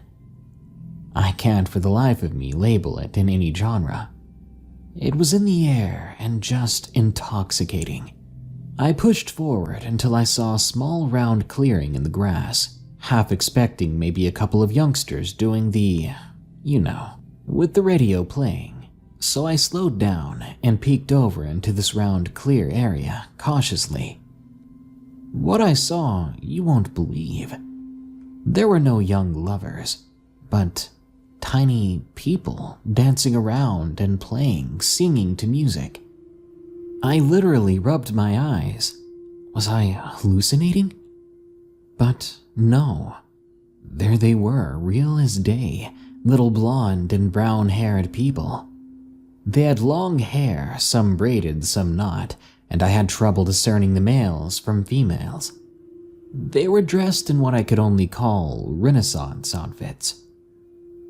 Some had hats on, and there were about 30 of them altogether. They were dancing roughly in a circle with a blonde woman standing in the middle, not dancing, just standing there being tended to by what appeared to be servants. Besides being very small, about 8 to 10 inches tall, she was very beautiful. She had a teal blue dress on and long blonde hair down past her waist. It was braided on her head, like a French braid, then it combined into one braid with tassels at the end. I stood there, watching at least 15 minutes when she looked up at me and linked her eyes with mine. Linked is the word, completely locked. I couldn't look away. She began to walk towards me, and when she did, all the other little people stopped and stared. As she walked, maybe 40 feet away from me, she seemed to grow taller. By the time she was at the edge of the small circle, she was my height. I'm 6'1". I looked behind her, and the little people were still little, but just standing motionless. She briefly turned to her what I call servants, and they fell back. She looked down at the edge of the circle with a sort of cautious look, then stepped into the grass. She walked right up to me and began to speak. She had wide-set eyes that were large and light blue. She had a wide, flat forehead and a long, pointed nose. Her lips were thin, but still full in a way, if that makes sense. She's what I would call a handsome woman, a classic beauty, but more of a caricature. She smelled like a mixture of fresh, cool air and lilac blossoms. Not perfumed, more like it was her natural scent. It too was intoxicating. She began to talk to me, but I could not understand what she was saying. It sounded Scandinavian. That's the only man-made language I can think of that reminded me of this. I could tell she was asking me questions, but I could not understand what. She gestured behind me, as if to ask, did I come from that direction? I said I was sorry to intrude and that I came from the water wheel. She mimicked what I said, but in a questioning tone. My heart was in awe and started to flutter, like when I was a teen talking to a pretty girl. She held out her left hand and I reached out to touch it. Her fingers were beautiful and particularly long, like a good third longer than they should have been. I held out my right hand and held hers. It was warm and soft and quite strongly gripping. She didn't try to pull me, but when I relaxed my hand, she held mine more firmly. She stepped closer so we were face to face. I could feel her breathing on me as she spoke. She was 100% a living thing, even though I still had my doubts. I lifted my left hand towards her face, and she moved her head back, but kept holding my hand. I closed my hand to withdraw it, but she grabbed it and held it to her face. She rested her face in it. She opened her eyes and moved forward to kiss me. That's when I heard my girlfriend absolutely screaming at me. I snapped out of it and looked behind me. My girlfriend was up on the path yelling at me, full bore with her hands to her sides. I turned back and the lady, or whatever she was gone, but I could still feel the residual feeling on my hand from her face. The clearing was there, but all the little people were missing. The sky was dark, like the sun was down again. I ran back to my girlfriend. She said she had looked for me all day, and when she found me, I was just standing there completely motionless, like I was about to kiss someone who wasn't there. She said she was afraid to leave the trail because of stories she had heard when she was growing up in Ireland. Stories about the Fae folk. I'd been standing there so long that even people from town had begun looking for me. It was sundown, but for me, it had been early morning when I last spoke with my girlfriend. To this day, I have not lived a single minute without thinking of that woman. My heart physically aches and yearns for her. I honestly don't know what she was, but she couldn't have been human.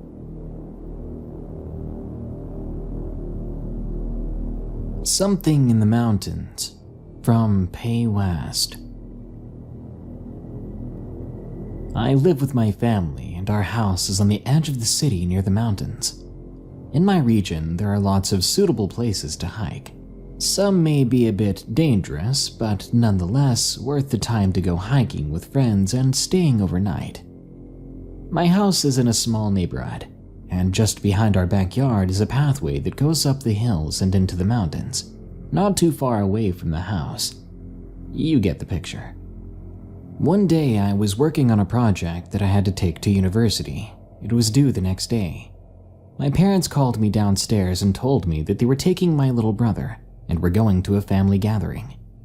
So I said goodbye and ran back upstairs to continue with my project. After a couple of hours, the project was finally done. I looked at the clock and it read 5:45 p.m. and the sun was still out. So I decided to go for a quick hike to calm my mind. I got ready, took some gear, and went on the path behind the house. I headed into the mountains. On my way, I saw many wild animals like birds, deer, and squirrels. I even cautiously stumbled upon a bear with some newborns. The only unnatural thing there was a 3-story building which was abandoned long ago, but I'd seen it many times before. It wasn't so unusual for me. The nature was amazing as always, with the wildlife and calming sounds around me. My adventure couldn't have been better. After some time, I got to a cliff which was one of my favorite places to visit, as it overlooked the neighborhood and the fields beyond it. It also provided the perfect, beautiful view for the sunset. I sat there for a while listening to the music of nature around me, enjoying the cold breeze that was coming down over the mountains. I saw the sunset, took a few pictures, and packed up to head back home. While I was doing so, I noticed something change. The sounds around me went soft, softer, until they were gone. I didn't give it too much thought as it was a steady change and I only barely noticed it. I was soon on my way. The day was slowly turning into night and I still could not hear any wildlife around me. On my way, I had to bring out my flashlight because now it was completely dark. I looked at my watch and it was now 8:20 p.m. I went down the mountain and past the abandoned building. As I was walking down the path, I heard a loud and chilling shriek that was like a woman's scream, but the sound wasn't right. It was deformed, you could say. I looked behind me to where the sound had come from. No way, I thought. It sounded like it was coming from the building, and instead of thinking of what dangers could await me, I immediately thought that someone was in trouble. After a bit of hesitation, I took out my pocket knife and started to approach the building. When I was about 10 meters from the building, the loud shriek came again, but much louder than before. I began doubting my decision of going inside, but there was no way I was leaving that person in here. I flashed my light into the building and saw the stairway at the end of the hall. I slowly went inside, making sure not to make a single sound because I didn't want to give away my position. I realized that the flashlight could blow my cover, so I turned it off and I put it back in my pocket. There was some very dim moonlight illuminating the hallway, so I could make out where I was going. When I got to the second floor where there were 4 rooms, and after checking all of them, I found that they were empty. The sound must have come from the 3rd floor. As I was making my way up to the stairs, I heard a loud thud followed by another shriek. When I was closer, I was certain that whatever was making that sound wasn't a person. It couldn't have been. Then, for some reason, curiosity maybe, I made the decision that I will regret for the rest of my life. I decided to investigate the weird noise and went looking for it. I went upstairs and began my search. The first room was empty, then I noticed that the door of the 3rd was half open. I went closer and slowly opened it. The light of the moon came in from the broken window, illuminating a small part of the room, but it was mostly dark. As my eyes were scanning the room, trying to find whatever was the source of the noise, I heard it again, like someone laughing with their mouth closed. This sent chills down my spine. And then I finally saw it. There in the corner of the room, 2 yellow eyes, nearly 7 feet off the ground, and they were pointed right at me.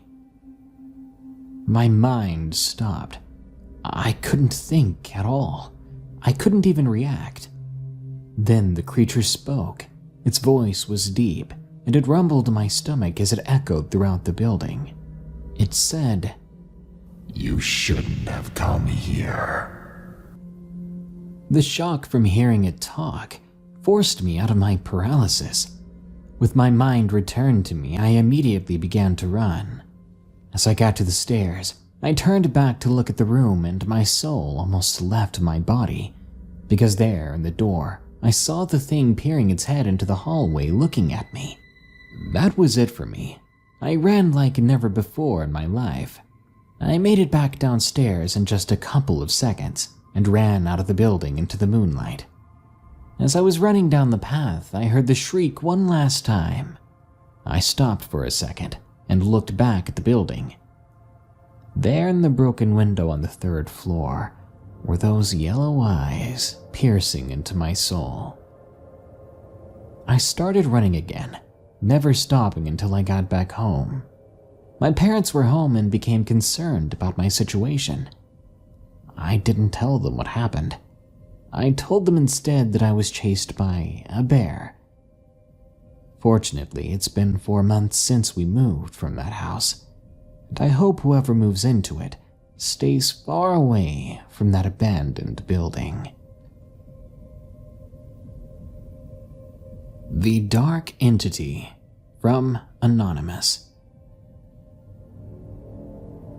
My friends and I went to Sagada, located in the mountain province of Philippines. We arrived at 10 in the morning and checked in at the lodge, which we had booked prior to the trip. We rested for a while and had some lunch. Then we decided to go spelunking at Sumaguing and Lumiang caves. In the evening, while having dinner, we got acquainted with someone who asked us to come with her and watch the sunrise at Kiltapan Peak. It was a 2-hour hike, so we agreed to meet up with her around 4 in the morning. After having a few drinks at a local pub, we went back to the lodge. I looked at my watch and found that it was already 11 in the evening. My friends are already asleep on a separate bed, and all the lights are off except the one coming from the balcony. For some unknown reason, though I was exhausted at the time, I felt restless. As a habit, I would grab my iPad and start checking Facebook, scrolling down until I got sleepy and dozed off. It wasn't long when my sleep was interrupted by movement in my room. I thought it was one of my friends already awake and preparing for the hike. I found it weird, because earlier that day he had set up his phone as an alarm, but I hadn't heard the sound. I would usually lie on my stomach when I sleep. I guess I was too tired that time, so I didn't bother to turn around and have a look. Suddenly, I felt a hand touch my back, and I thought it was him trying to wake me up. Odd, I felt as though the hand seemed bigger than his, and the fingers were strangely long. I turned around and was extremely horrified. This wasn't my friend, but a very dark, smoke-like figure with pointed ears and red, fiery eyes. I let out a loud scream. It woke my friends up, and immediately all the lights turned on as they panicked. I looked around and noticed that it was already gone. Everyone was looking at me, worried. I told them what happened, but they thought I had a nightmare. I told them that I hadn't slept, but they continued to claim that it was a dream. But I know it was real. After that, we never went back to sleep. We had our coffee and headed downstairs to meet up with our new friend and to begin the hike up to the mountain.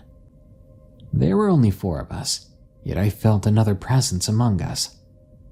During the hike, we passed by a lamppost, and that's when I noticed that everyone else had a single shadow, but mine had another to it. Another figure being cast by a light source that just wasn't there. It was then that I realized that the thing from the night before might be following me. I didn't want to worry everyone else, so I kept my distance from the group and I stayed quiet.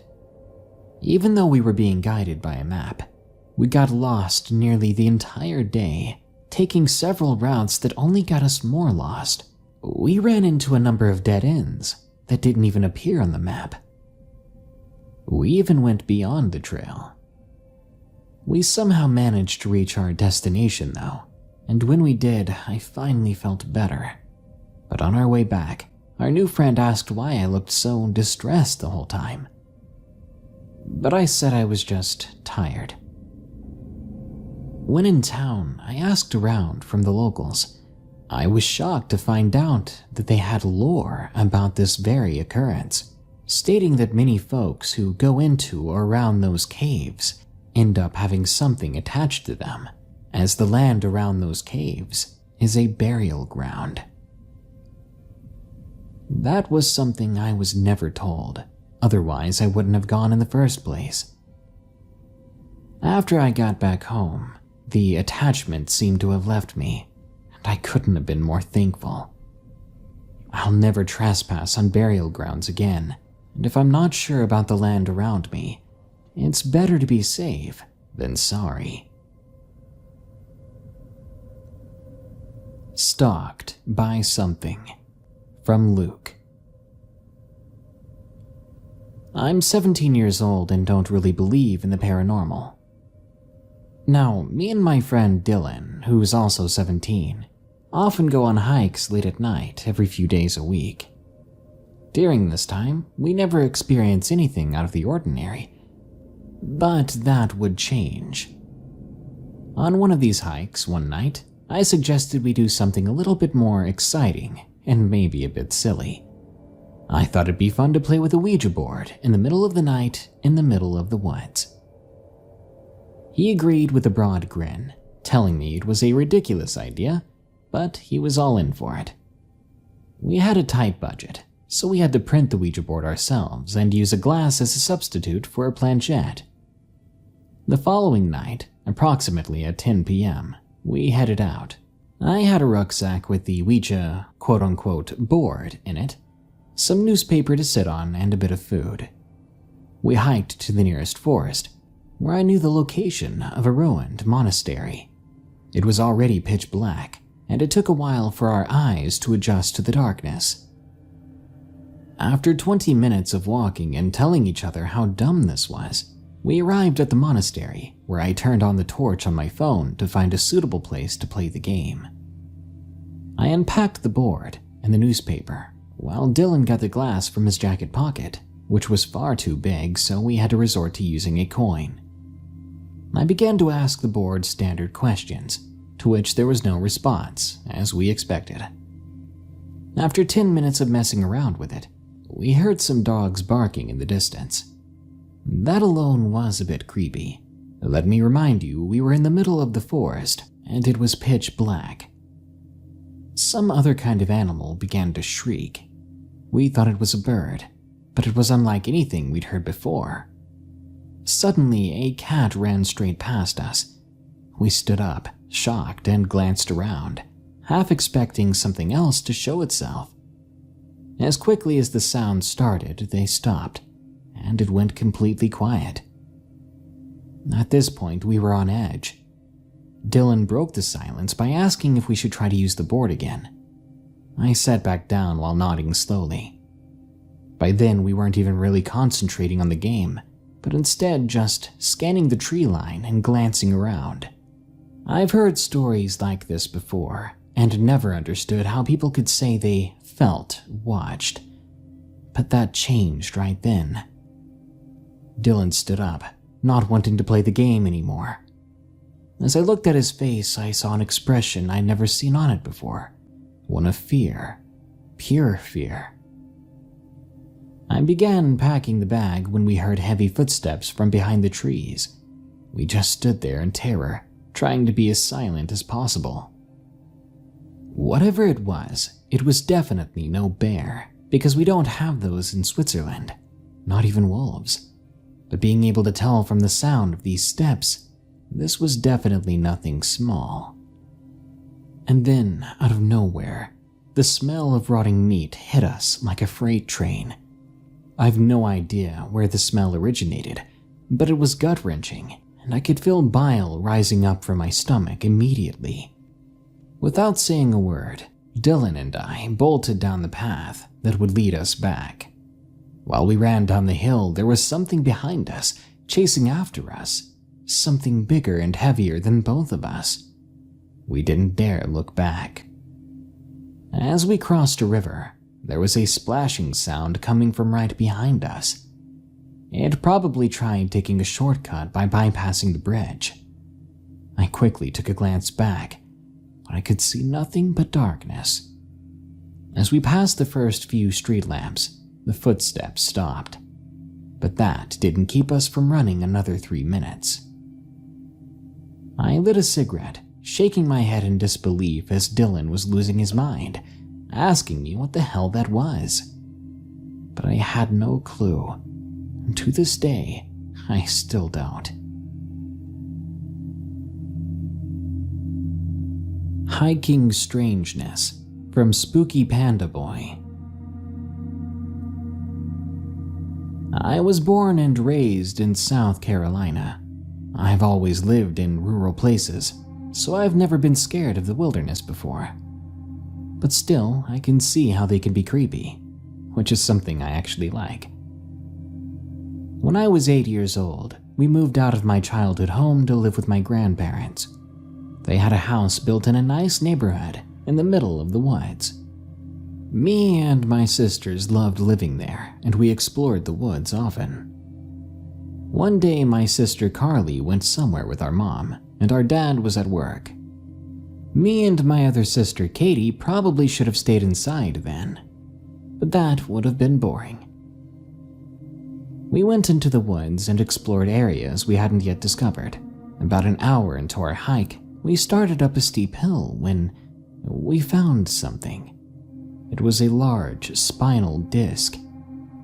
This didn't scare us at first. There was a nearby farm with cattle there, and it wasn't uncommon for them to get out. So if one wandered out here, it could have gotten lost or even attacked by animals, so the bone wasn't too strange. But not too far nearby, we found something else. The strangest looking footprint I'd ever seen. It was shaped like a chicken's foot, but it was massive, far bigger than both of my feet combined. At this point, we were unsettled, but we kept walking anyway, sure that nothing bad could happen. After a few minutes, we heard the loud and unsettling cry of a very large animal, almost bird-like. I was beginning to cry, especially after everything we'd seen. We immediately started running home, but the shrieking got louder. We didn't tell our parents what happened or what we found, because we went outside when we weren't supposed to, and I thought we'd get in trouble. If I told my mom, I knew she wouldn't let us hike anymore. This was the type of thing that would deter most people from ever exploring again, but not me. As I got older, I just got more obsessed and curious. It's been several years since then, and I'm hoping to have even more odd encounters. I'd be happy to, as long as I can remain alive. What we encountered in those woods. Submitted by Chris B. I lived in Tennessee, and I was a big fan of camping and hiking. In 2006, me, my girlfriend, and my cousin, with 4 other friends, had gone out on a hiking trip. My girlfriend's uncle had a rather large property he sometimes allowed people to stay at. In one remote corner of this land, he even had an old cabin that he would rent out occasionally, and this property was connected to a no man's land, as some people called it. You could go out there, as some of us had before, but you wouldn't see any other signs of people at all. We intended to rough it along the back trails with the intention to camp overnight. After a long hike, it got dark, so we built a fire and set up our small tents. Then we had a couple of beers, cooked a few hot dogs over the flames. It was pleasantly uneventful until near midnight. We had been telling stories when suddenly my cousin started looking off into the dark, and began to try to hush us. Shh, guys. After a few moments of quiet, I tried to ask what was happening when he bluntly told me to hush up. I heard something like voices out there, I think. We all stayed quiet for the next minute or two, my cousin swearing he had heard voices calling out there past the tree line in the distance. Soon we began catching what sounded like the faintest yelling that we couldn't quite make out, and a few of us began yelling back to whoever it was out there in the dark, trying to get a response of any kind. We thought that maybe someone was lost. In these woods, it wouldn't be hard. "Hello? Is someone out there? Are you okay?" My girlfriend yelled, joined in by one of my friends, shouting through his cupped hands. "Hello!" All we heard in reply was what sounded like muffled voices, 2 voices, as if they were calling from a great distance. But it sounded like there was somebody moving around just on the far side of the nearby tree line, and they couldn't have been greater than 100 yards away. More echoing shouts came from that area, but they were still indiscernible. It sounded like 2 people shouting at the same time. Increasingly, I became nervous, wondering who was moving around out there, imagining backwoods creeps playing games with their victims.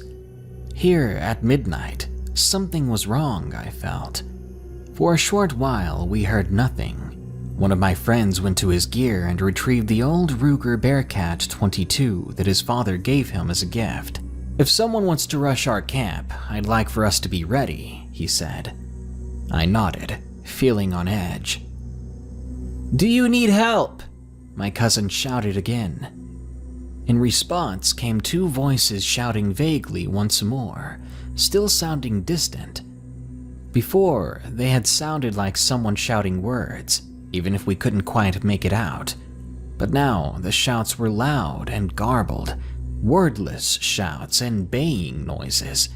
Someone was moving around out there. My girlfriend said what I was thinking quietly. Who are these people? Why are they here, and why are they messing around somebody's camp right now? For the next half hour, there was silence besides the fire and the nightlife. We sat on guard around the fire, straining to listen. During that stretch, we heard no more shouting or footfalls. We resolved to keep the 22 around, just in case someone came barging into our camp. Several minutes later, we heard what sounded like people moving about only a short distance past the light cast by our fire. Footfalls and the crackle of branches and leaves. It sounded like someone was staggering around at a brisk speed, just out of our campsite. A couple of us expected someone to step into the light at any moment, but no one did. Suddenly, it stopped. Not another voice was heard, no footfalls, no crunching of grass or branches, nothing to indicate that the people or things that were by our camp were still there, or had even gone away for that matter. It was more like they had just started standing still. All of us were extremely nervous, especially with how the sounds of footsteps had just stopped instead of moving away. We were sure somebody was just watching us from a ways off and waiting for us to fall asleep. We managed to organize ourselves to sleep in shifts, at least 2 people to stay awake at all times while the others slept in our tents. It wasn't easy, especially with an odd-numbered group, but the rest of the night passed without incident, thankfully. In the morning, we nervously gathered our gear and decided to leave, the appeal of being out in the woods having vanished in the night. What disturbed me was how far off the voices had sounded, yet how closely the movements had come to us, and how they had disappeared so suddenly. I was certain that this was not just some people deciding to prank campers, or any sneaking backwoodsman having a good laugh. This was something else entirely. Number 2. M. Submitted by Mr. Snores. It happened about 2 years ago. My friends, Pete and Joe, were spending the week at my house. It was summer vacation after all.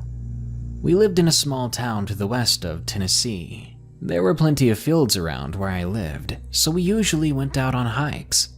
It was getting late one evening. We had just finished watching some scary movies, and were having trouble sleeping, of course. That's when Joe had the bright idea of going to a nearby field for a bit of a midnight hike.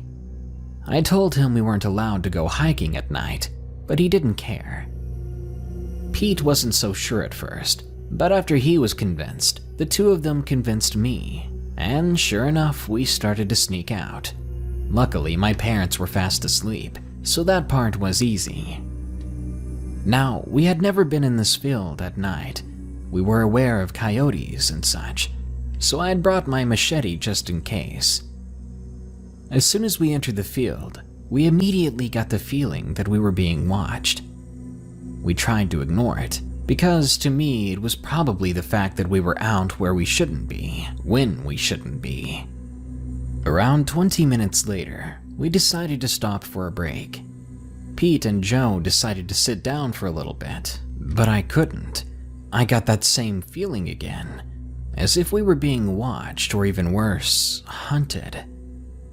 I decided to go over to a nearby hill so I could look out over the fields. It wasn't too dark due to the fact that it was a full moon, and we were in a large open field. At the time, this field was growing wheat, and the wheat grew to about my waist, so anything I spotted, it could easily slip away into the wheatgrass, or not be shown at all because it hid underneath it. At first, to my relief, I didn't see anything, but after a few moments, I spotted movement, and then I saw them. These bright yellow eyes. They were about 100 yards away. I nearly jumped when I saw them. Remember what I said about the wheatgrass being to my waist? Well, I was about 5'7" at the time, and these eyes were easily 4 feet above the wheatgrass. Whatever it was tall, taller than me, and I was so scared that I couldn't move. Shortly thereafter, Pete and Joe came up to the hill to see what I was doing. One look at my face, and they knew something was wrong, horribly wrong. Joe asked me, "Dude, what's up?" But I couldn't speak, barely breathe. All I could do was point at those awful yellow eyes. After a few seconds of looking, they both saw what I was staring at, and we all just stood there motionless, when all of a sudden, the eyes disappeared into the wheatgrass, as if the creature was now crawling. Immediately, we turned and ran. We ran so fast, it all seemed like a blur. We didn't even know if this thing was coming towards us, but we were not waiting around to find out. When we finally got to the end of my road, we all stopped to catch our breaths, assuming we were safe, but we were wrong. That's when we heard the loudest, deepest, hair-raising howl I'd ever heard. Then we heard panting and loud footsteps, as if something the size of a bear was running towards us. Again, we turned and ran down the street until we were next to my house. Then we did something stupid. We looked back, and what we saw still haunts me to this day. It was terrifyingly close to us. I could see it perfectly. It had stopped under a streetlight about 50 yards away, but it was standing on 2 legs. It had a muscular torso like a person, but the legs were bent and shaped like a dog's legs. Its arms were long, as were its legs, and it had the head of a wolf or bear. It was covered in black fur, and it stood there watching us. We couldn't take it anymore. We ran inside. We locked all the doors, the windows, but before we could feel safe again, there was one last window that we had to lock upstairs. But because of the positioning of the window, I was too scared to go up. That window had a perfect view of the creature, which meant it had a perfect view of me. Eventually, I built up the courage to go to the window. While I was locking it, I couldn't help but look down at the street, and there it was still, and just like I had feared, it was looking up at me. I locked it as quickly as I could and ran back to tell Joe and Pete. Then we all ran upstairs to watch it, but it was gone by the time I got back. We didn't sleep that night. The next day, we felt it was best to tell my parents the story, but the only part of the story they wanted to hear was the part where we snuck out at night. Pete and Joe went home and I was grounded. Anyone else we told wouldn't believe us, but I think we know what we saw, and I will never go to that field at night again. Like I said, it's been 2 years, and I finally convinced myself to go back to the field for hikes during the day. But every now and then, I get that same feeling, like something is watching me. Number 3. The Thing in DeBerry Swamp, submitted by Alpha64. I'm 15 years old and live in a remote part of Florida. A couple of years ago, I was really into hiking and going into the woods with friends. To start this off, me and my friend Liam were out together hiking in the woods. We would always go on the weekends, just to wind down and relax, or to have some airsoft wars in the drier parts of the woods. After one long day of fishing, we were unpacking our gear as the sun was beginning to set, when Liam noticed something strange with the tackle box we had brought along with us. "Hey Blake," he said, "dude, come check this out." I came over to him, a little annoyed as I was still setting up my tent, and it was a pain in the butt to pitch. "What is it?" I stopped, as I now saw the long scratch marks that were engraved in the top and side of the now mangled tackle box. "What in the world did that?" I asked, still examining the scratch marks. I couldn't seem to figure out what kind of animal had tried to get into his box. "I don't know," he replied, "but it was like this when we had come back to set up the tent." I was now a little on edge, thinking, great, there's probably a bear in the area. "Keep your knife close by you when you sleep tonight," I said, clutching my pocket knife I had brought along. We made our fire and began talking. After a little while, the thoughts of earlier had drifted to the back of our minds, until we both heard what sounded like footsteps of some sort of animal coming from the underbrush. We both looked over at the source of the noise, thinking about what it could be.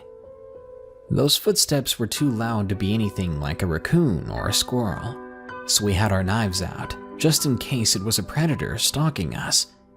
But what emerged from the underbrush has permanently scarred my mind.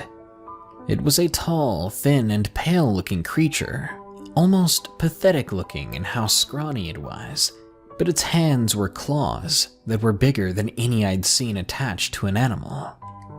I don't think it even had eyes, only dark pits of where the eyes should have been, but I knew it was still somehow staring at us. It then made this ear-piercing shriek, lowered down on all fours, and began to charge at us. By then, I couldn't keep myself from shrieking this unmanly sound from my mouth, and I did the only thing I could think to do, and I kicked the tackle box at it in a quick attempt to distract or hurt it. As soon as the box hit the creature, Liam and I made a mad dash toward the bathroom building that was inside the nearby camping area. Once we made it, we locked ourselves inside. We didn't get an ounce of sleep that night, still hearing the wild pattering circling the building, and occasionally hearing the creature shrieking and clawing at the outside walls of the little building we were in. I was afraid that it was going to come through the door at any moment.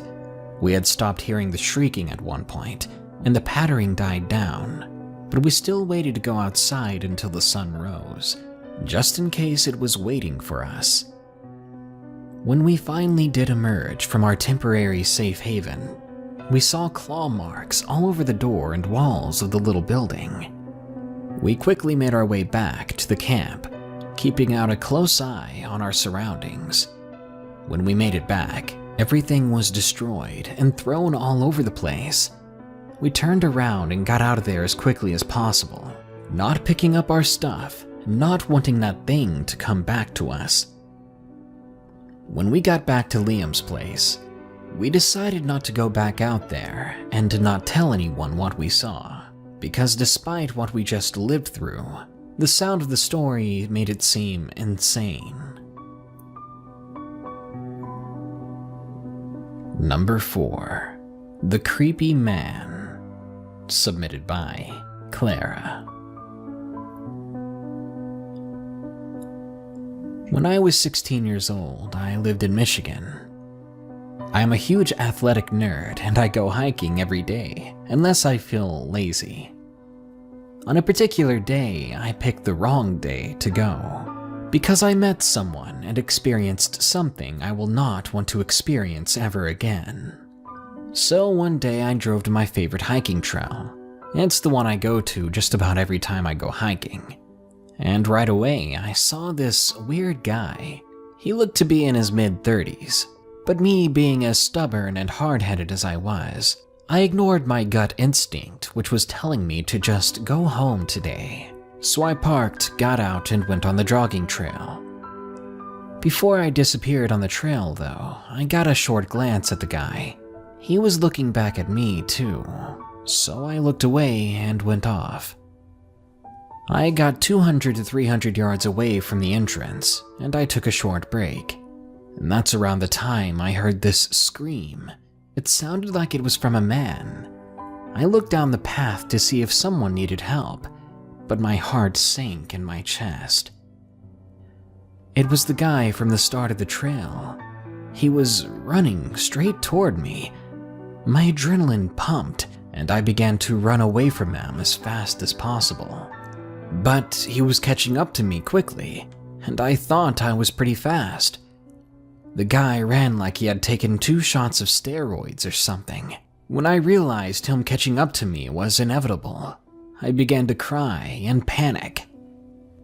I took a sharp turn straight into the woods, and I started to run back toward the parking lot area. But I never stopped hearing those footsteps not too far behind me. Soon, though, as I kept running, the footsteps behind me were growing faint. They were going slower than before, and I was getting closer and closer to the parking lot, to my escape. At last, I broke through the tree line, and I ran for my car. Once there, I locked the doors, I took out my cell phone, and I called the cops. Not so long after they arrived, they searched for the man and found him. Apparently, he was a 37-year-old homeless man, and better yet, he was carrying around a butcher knife in one of his coat pockets, something he had found behind a restaurant in a dumpster. So, what was he going to do with that, I wonder? To this day, I am still glad I did ROTC throughout high school, or else I'm sure he would have caught up to me, or I would have run out of energy faster. Creepy maniac homeless man, please stay away from me. And number 5, my experience, submitted by Vincent. I tell this story not as a call for attention, but as a cautionary tale. I was 14 and in a scout troop. Our scout troop was relatively small. We were camping in an area adjacent to a large hill. It wasn't tall enough to be considered a mountain, but if you fell, you would probably break a few things. And it was super steep. This is necessary for the story. After we had pitched our tents, it was dark. It was only about 10 p.m., so we had some time to ourselves. We all decided to climb the hill together. We were scouts, so hiking was our thing. The hill was quite steep though, so we had to bring a rope and tie it to the fence. After I made sure it wouldn't come undone, we began to ascend. We walked around and found a section of fence that appeared to have been trampled over. Behind that fence, there was an old circular concrete building. We began to walk around the thing, and we soon found an entrance. There was a small box with a ladder that went up maybe about 20 feet or so. We all climbed the ladder and found a small steel door that gained us roof access, and the roof was huge. Across the roof, there was a heavy steel trap door. We opened it and found at least a 25-foot drop. There was a ladder, however, so us being the brave scouts we thought we were, we began to climb in. The area inside was cavernous and massive, with concrete braces holding the ceiling up and a light blue tarp along the walls. It was incredibly dark down there, so visibility was extremely limited. Now, some people in my scout troop thought they were funny, so the two people standing guard on the roof closed the trap door. And I mean we were trapped. Then, as if something inside with us could tell that we were stuck, we began to hear a certain click, click, clicking. We all thought it was ambient noises or rocks falling from somewhere, so we tried to ignore it and went on. But moments later, one of the scouts shouted, "Who is that?" He knew nobody was there. "Mike, what's going on?" someone else asked him. I felt someone breathing on my neck. Mike was now shouting. Knives drawn, we got close together. Somewhere else we heard a laugh, not that of someone laughing at a joke, but a distant echo of a laughing, insane person. It echoed throughout the old building. Someone turned on their flashlight, and to our surprise, we saw a man. He appeared to be homeless. His face was old and worn, his hair untidy. He was only wearing an old, ripped and stained pair of jeans, and he looked as if he had not seen the sun in decades. He was an intimidating and deranged sight. The man himself only scared us a little bit. What really scared us was the knife he was holding. Keep in mind, we saw this man suddenly and over the course of a single second. Then he began screaming. Thank the heavens that the screaming they heard concerned the two people that were on the roof who had trapped us. They knew us, so they knew that we were not capable of such an ungodly noise. They opened the trap door and shouted, "What was that?" And with that, the man ran towards us. We all wildly ran toward the ladder and climbed up, with the first guy literally jumping on. I happened to be the one in the way back. I was climbing up the 5th rung when something grabbed a hold of my foot. Panicking, I swung down at him. What I didn't realize was that I was still holding my knife. It was thankfully closed, and I ended up merely bashing him across the skull with the grip. He screamed again and let go. Thankfully, this allowed us to fully escape. I climbed up the ladder, and as I resurfaced on the roof, I saw the man bleeding. He was now climbing the rusty ladder. Just then, the door closed, trapping him in there. Not wanting to take any chances, we ran back to the small door, taking us to the room with the ladder to the exit. Again, I was the last one there, and I blocked it off. I ended up tying the bar to one of the ladder's rungs, using an old bicycle tire that was nearby.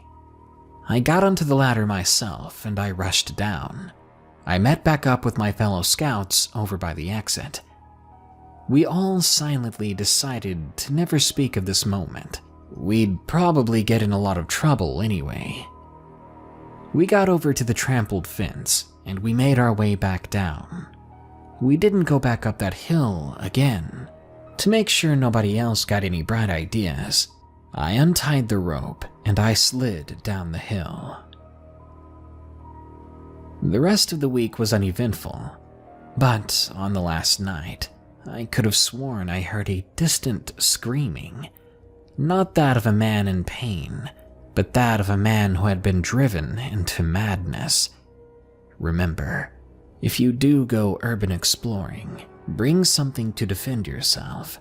If I hadn't had my knife in hand, I may not have been here to type this story.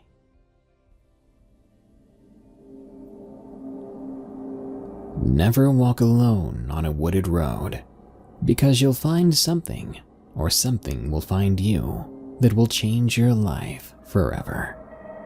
My legs were exhausted. I'd been walking along that dark wooded road for about 3 hours by then, and my body was ready to call it quits. I missed the luxury of my car, but it had broken down several miles back, and my phone, it was dead. It had been dead since I got in the car. I was never very good about keeping my things charged, but at that time, I hated myself for it. I wanted to be home, warm in my bed, but I wouldn't even be close to my town for another 3 or 4 hours. About halfway there, I reminded myself, trying to keep the spirits up. I should have stayed in the car, part of me thought. Honestly, I only got out of the car, thinking that if I began walking, I could wave someone down and hitch a ride. But for the past 3 hours, not one person had stopped. In fact, not one person had passed by. It was the most quiet I'd ever seen this road. That was really saying something. I was very familiar with this place, as well as attached to it. Not only was it the quickest route to my grandparents' place, but it was also a place that my dad and I spent a lot of time in. There were miles upon miles of hiking trails in those woods, trails my dad and I were well acquainted with. Not only that, but I remember one occasion when my dad and I were driving back home from my grandparents, and on this very road, my dad encountered an injured deer. He stopped the car on the side of the road in hopes of helping the poor creature. I remember being so little, wondering what the two of us could do for an injured deer. I stayed in the car and watched through the windshield.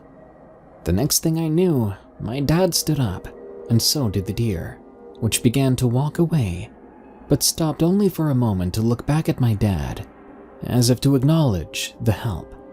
Then it turned and disappeared into the woods. When my dad walked back into the car, I asked him what he did. He said he had found a piece of glass in one of its hooves. How that deer got glass in his hoof, I don't know. But that day was a memory of my father that I would hold on to and cherish for the rest of my life. My father had been a good and kind man and a great dad. Sure, he and my mother fought a lot when I was a kid, but they loved each other dearly, passionately. Opposites attract, they say. And I do realize that my dad was never the same after my mom walked out on us when I was younger. But in spite of his faults and everything he's ever done for me, I love and miss that man. Because when I turned 14, my dad passed away. I miss him dearly. Ever since then, I cherished my time driving on this road and walking in the woods around it. Thinking about my father as I walked along the dark road, I was suddenly reminded about a particular negative memory.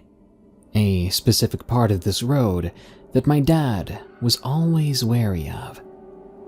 You see, there was this portion of the road.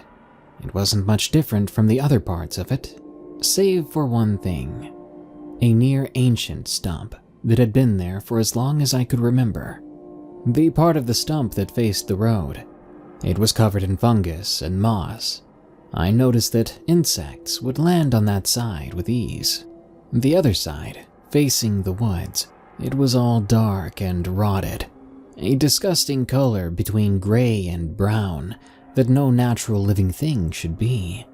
Yet despite that half of it looking so awful, it never did cave in or fall away. Never did seem to rot away at all. It always looked like if you kicked it real good on that side, it would just smush in on itself, like some sort of old soggy log. But I never dared try, never dared get close to it. I had no reason to be afraid of the stump. It was only because of my dad's fear that drove me to inherit it. As I said before, my dad and I would walk in these woods, even along the roads. But every time we'd come close to this stump, he would lead me away from it, taking a much larger detour so as to not come close to it. I even saw his wariness of it when we drove down this road. He wouldn't look at it, and he would stay completely quiet during that segment, no matter how much I tried to push him into a conversation or even ask why he was so weird about that stump. He would stay quiet until he could no longer see it in his rear view, and if he was driving towards it and saw it coming up in the distance, he would quickly speed up a good 10 or 15 miles per hour just to get past it more quickly. And as I remembered that old stump, I also recalled that I hadn't passed it yet, and I would be coming up on it soon enough. I continued to walk and walk and walk, becoming more and more creeped out as I got closer to it. Then again, walking alone on a dark road at night, getting a little bit creeped out is sort of inevitable. About 20 minutes later, I saw its silhouette forming in the distance in front of me. Of course, I was walking on the same side of the road as it. I hadn't even thought about that. I walked a little faster now, mirroring my dad's actions when he used to see the stump. I even instinctively tried to avoid looking at it directly. But as I began to remember my dad and think of him more, I began to feel more and more empowered, silly, thinking that surely my dad wouldn't want me scared of the stump as well. Besides, it could have just been me reading too much into things when I was younger. I was at a full sprint, ignoring my sore legs. About 2 minutes later, I was standing right in front of the thing. It hadn't changed a bit. The left side where the road was lush with color. It was thick with moss and fungus, alive with nighttime insects. A moth rested on one of the mushrooms. A snail searched for food under one of the mushroom caps, and a firefly light strobed on one of the patches of moss. I turned my head only slightly. Even now, the dark side of the stump appeared ready to collapse at any moment. I thought to myself, I could probably just breathe on it, and the wood would fall in. Would probably be doing people favors, so they wouldn't have to look at that nasty side of the stump from now on.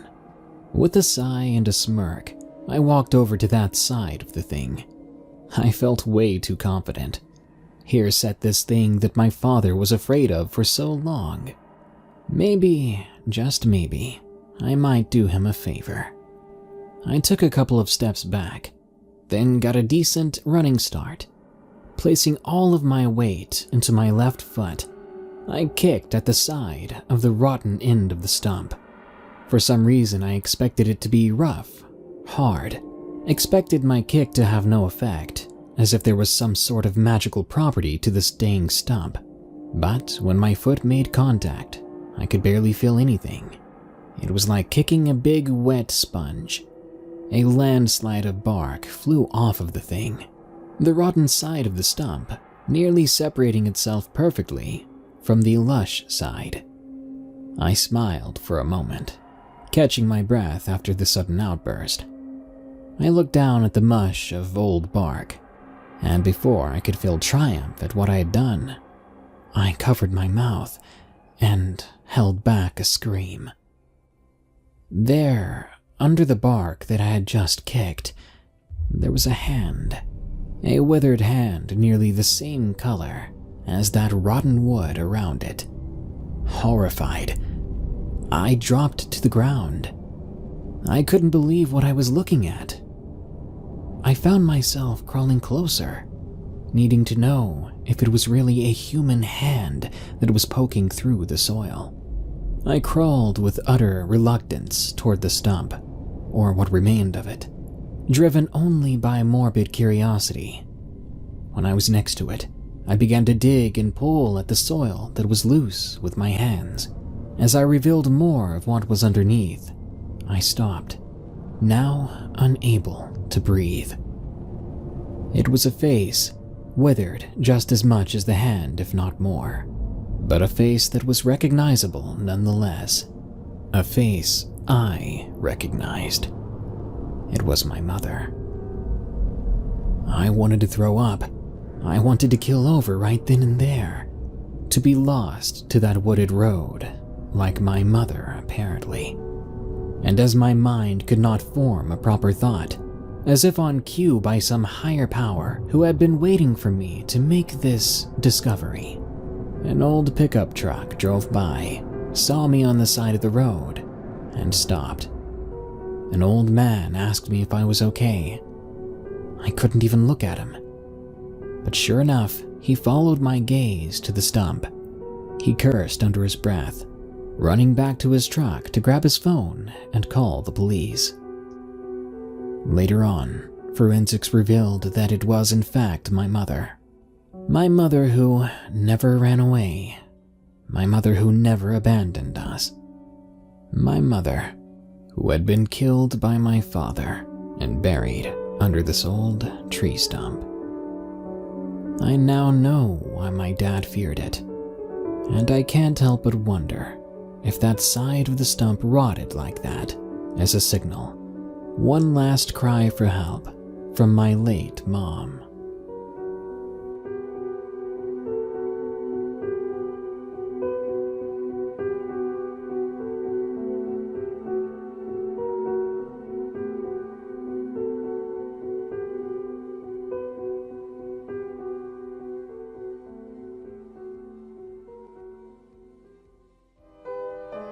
Number 1. Creature on the Edge. Submitted by Alan. I am a 16-year-old male. My name is Alan. I tend to think of myself as a pretty logical guy. I have always been aware of my senses and I guess a little paranoid. And I think that if I didn't have the following traits, I might not be here to tell this tale.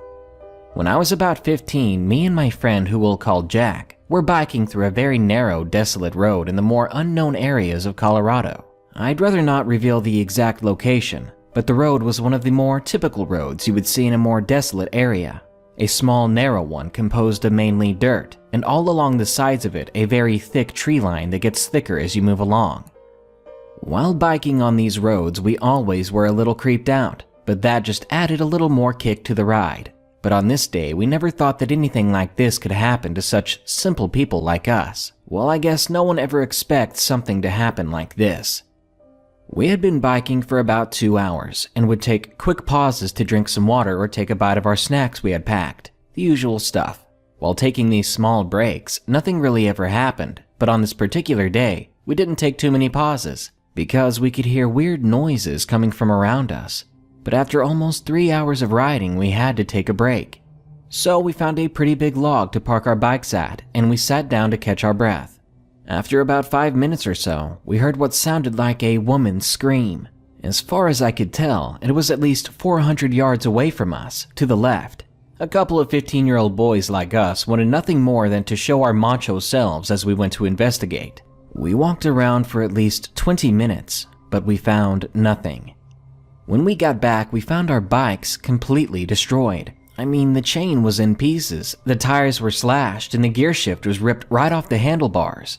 My stomach dropped, and I almost felt like puking, but then I thought maybe it was just some jerk passing by. But no less than a minute of investigating, we heard something that sounded like a big piece of wood being smashed across a tree trunk. It was very loud and sudden, but I slowly turned around and saw something that could only be described as a creature. It had a height of at least 6 feet, its whole body was covered in hair, and a large snout that went down to its mid-chest and had strange wire-like appendages on its chin, followed by 2 small black beady eyes, and at the top of its head were weird large curled horns. My friend and I took no time to think. We both ran as fast as we could, making sharp turns to try to disorient this creature from following us. We are not sure if it chased us at all, but all I know is that as soon as we started running, it produced 2 of the most strangest and creepiest sounds I've ever heard. They almost sounded like a pig and eagle combined. I know it sounds weird, but it was terrifying. As we ran, we got to a nearby road where we quickly called up my dad to come get us. We never told him the full story. We just told him that our bikes had been stolen when we went to use the bathroom. To this day, I never figured out what I saw, and I don't go hiking or biking anymore on desolate trails as much, but instead stick to more populated areas. But to this creepy creature from the woods, let's not meet again.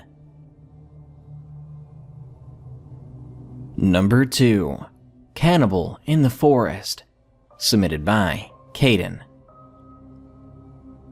This happened around June or July this year. My cousin and I were both 13 years old, and we live in Louisiana. My cousin and I decided to go ride my golf cart around the neighborhood. We do this every time she comes over, so it quickly got boring just doing little circles around the neighborhood all the time.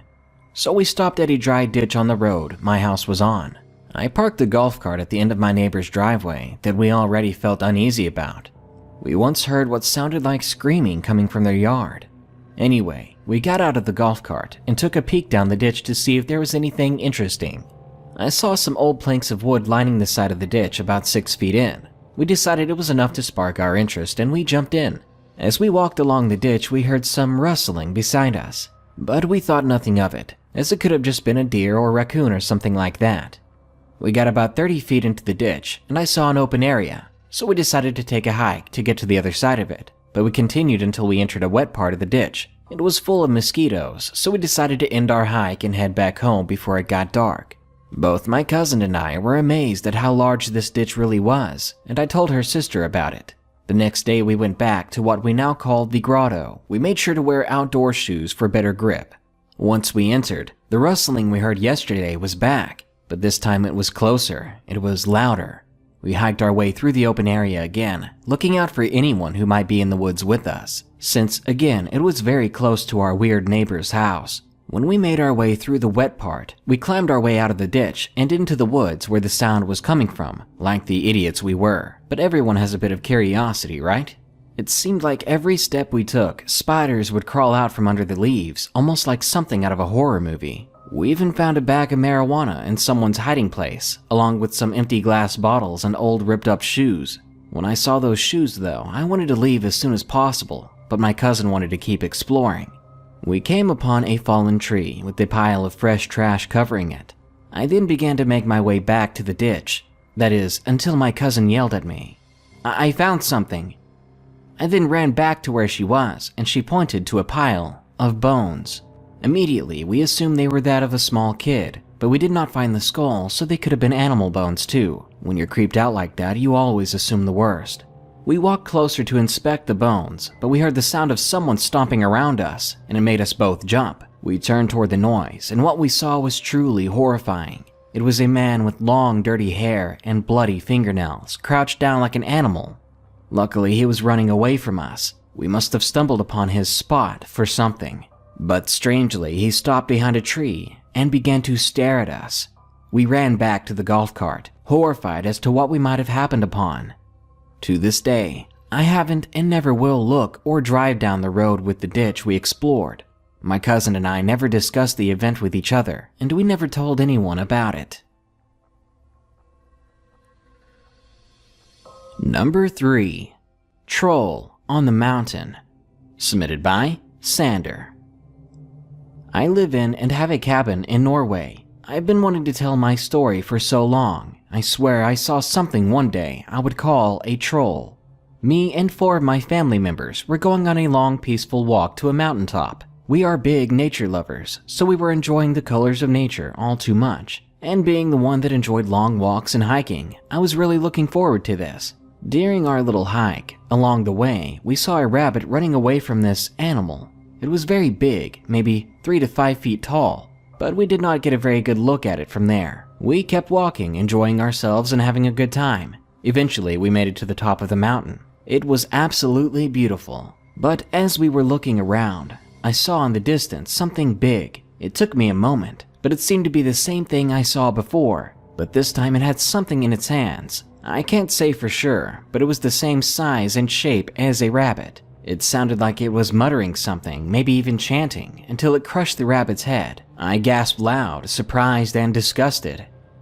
The thing had long, greenish hair and a large nose. It wore other animal skins around its body, and I would guess it was trying to get warm in the cold weather. Sure enough, the thing looked at us.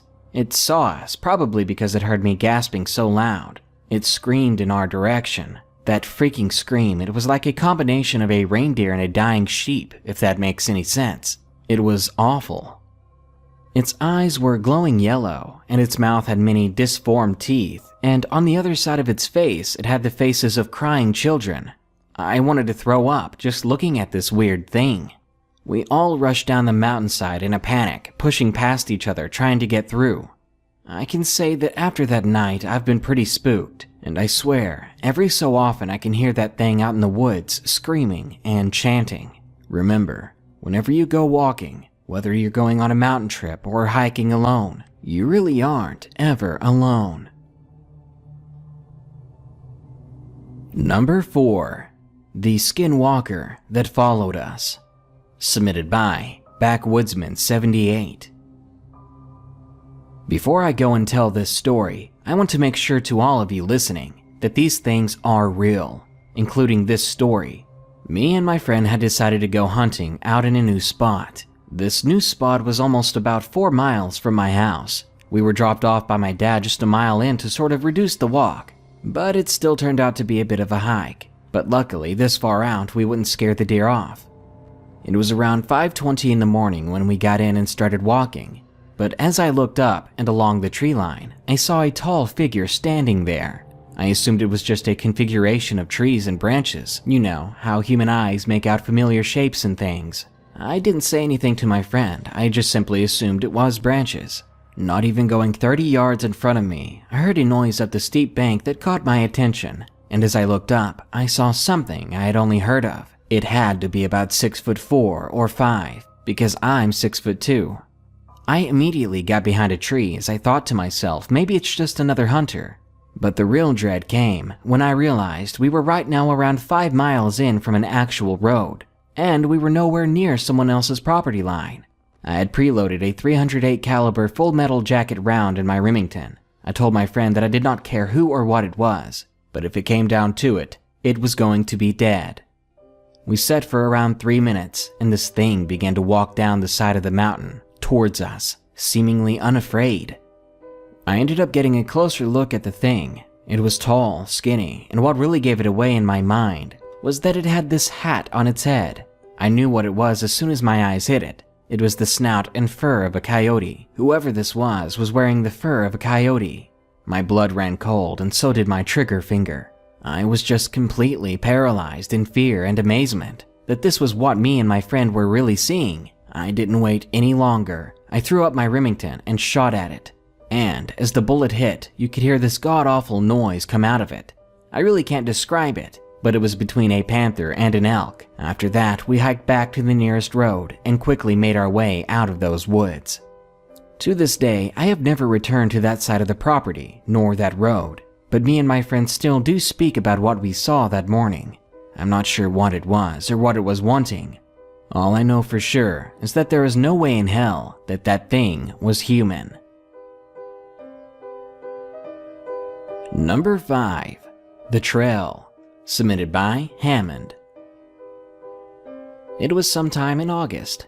I decided to go for a hike that would last till about 11 at night. I was a bit nervous for my upcoming exams, and hiking takes off the nerves.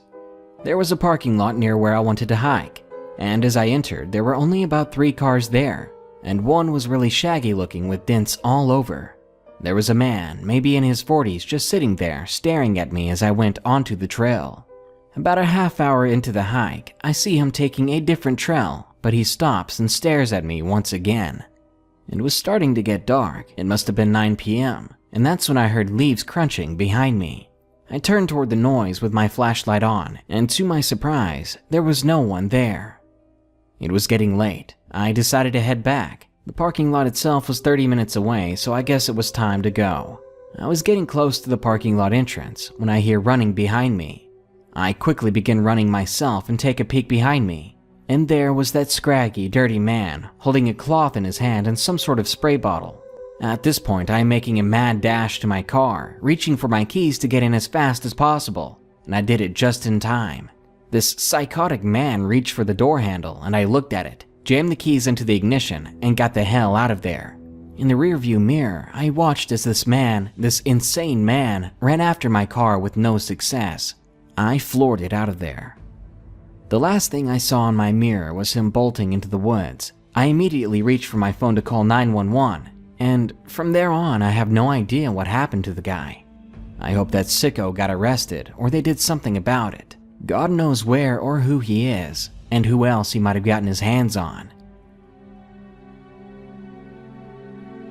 And number 6, Yukon Creature, submitted by Sailor Man. I am an avid hiker. I had last year went to northern Canada on a hiking expedition for a week. I was retelling this story to one of my friends last week, and they suggested that I needed to share it, as it seemed to be unusual, and maybe he was right, as I assume there are people out there with a lot of experiences. Now, my friend's significant other and I were up in the northern part of Canada. The location I will not disclose, as I've always worried about internet stalkers and the such. Anyway, we continued along, riding in a big truck, the 5 of us. The rear of this truck had been decked out with a top cover and a passage into the front which you could crawl through. It was really meant for skis, but we didn't bring them. It was a clear winter night as me and my friends played Magic the Gathering in the back, or at least attempted to. We thought it'd be funny, a bunch of people in the middle of nowhere doing the nerdiest thing possible. A few beers went around and we continued. It was a really great time. One of my friends shouted to look at something at one point. He was an avid naturalist and tried to get us to help him identify what we were seeing. My spouse and I put down our card game and we turned to look at what he was shouting at. Looking through the windows, we could see the silhouette of a moose or elk off in the distance, but the figure quickly disappeared as we continued to drive off. And honestly, it was pretty exciting to see this animal. It was the first find of the trip. We kept going on as this was the second day into the trip. We'd stop to camp on Wednesday and head back over the next week to civilization. A few hours later, Dave stopped the car to sleep, as most of us were getting really tired. Short of me, as I still had work to do, even though I was technically on vacation. My job really required me to keep working, or well, I couldn't really stop working. I'm not sure if it was personal or some sense of pride to keep working, but I kept on anyway. Dave mumbled something, but I ignored him, mostly because I could not hear him over the music in my headphones. I kept working. When maybe 20 minutes later, I could hear his voice barely over the music. I pulled off my headphones as I looked away from the laptop. He was sleeping. In fact, everyone in there was asleep. I looked behind me out the window, but there was no one and nothing out there. Sparse trees gave off thin shadows that were barely visible through the moonlight. I travel a lot, and nothing is just a noise. From a whisper in the airport to a bird's call in a rural city, it's all valuable information as I've found. I continued to work, but this time without music. After a good 5 minutes, my spouse wakes up. She looks up at me and asks me to keep it down. I tell her I've been dead silent. I decided to take a shift driving as it was something to do, and I was done taking notes for now. Starting up the car, taking a quick head count to make sure I've not forgotten anyone. Everyone was there and I started off. I glanced in my rearview mirror and I saw that deer again, but this time all I could make out was the antlers as its head was down and the body was hidden behind a tree. I remember this exactly because it was dimly illuminated in the moonlight. Although I thought seeing the deer was cool, I kept driving across the snowy ground. Over the next day, we were almost to our camping spot. We spotted this horned animal a few times more as well. Sure, it could have been several different animals, and we didn't mind. I thought it was a little unusual, but I brushed it off as I'm pretty skeptical. That night, we set up camp, which meant assembling the rooftop tent, a mechanical nightmare that somehow made a tent that attached to the roof of the truck. My friend Dave had built it, as it was his truck and he was more serious about roughing it out there more than we were. My friend stayed in the tent while me and my spouse were given the truck bed, partially out of respect, and partially out of a desire to sleep in the luxurious truck tent. That night, being a little excited, I decided to go for a walk. My spouse, though, exhausted, decided to sleep. I took my machete with me, although the blade was used to cutting down foliage. An occasional pine branch was no issue. After a while, I started to hear my spouse calling my name. I could still see the lights of the truck even out from a distance, so I began to walk back to the truck. But that's when I noticed that the call was coming away from the truck. So I stopped and listened, confused. And I noticed that her voice was exactly the same every time, like the looping of audio. This freaked me out a lot. I booked it back to the truck, and I started it up, which although you're not supposed to run the truck with a tent on top, it was bolted down pretty heavily and the path ahead was clear, so I didn't worry about getting the tent knocked off. Scared and speeding away, I noticed this deer thing charging the truck, managing to keep pace with it somehow. It let out this horrific wail, and I cannot describe how terrible it was.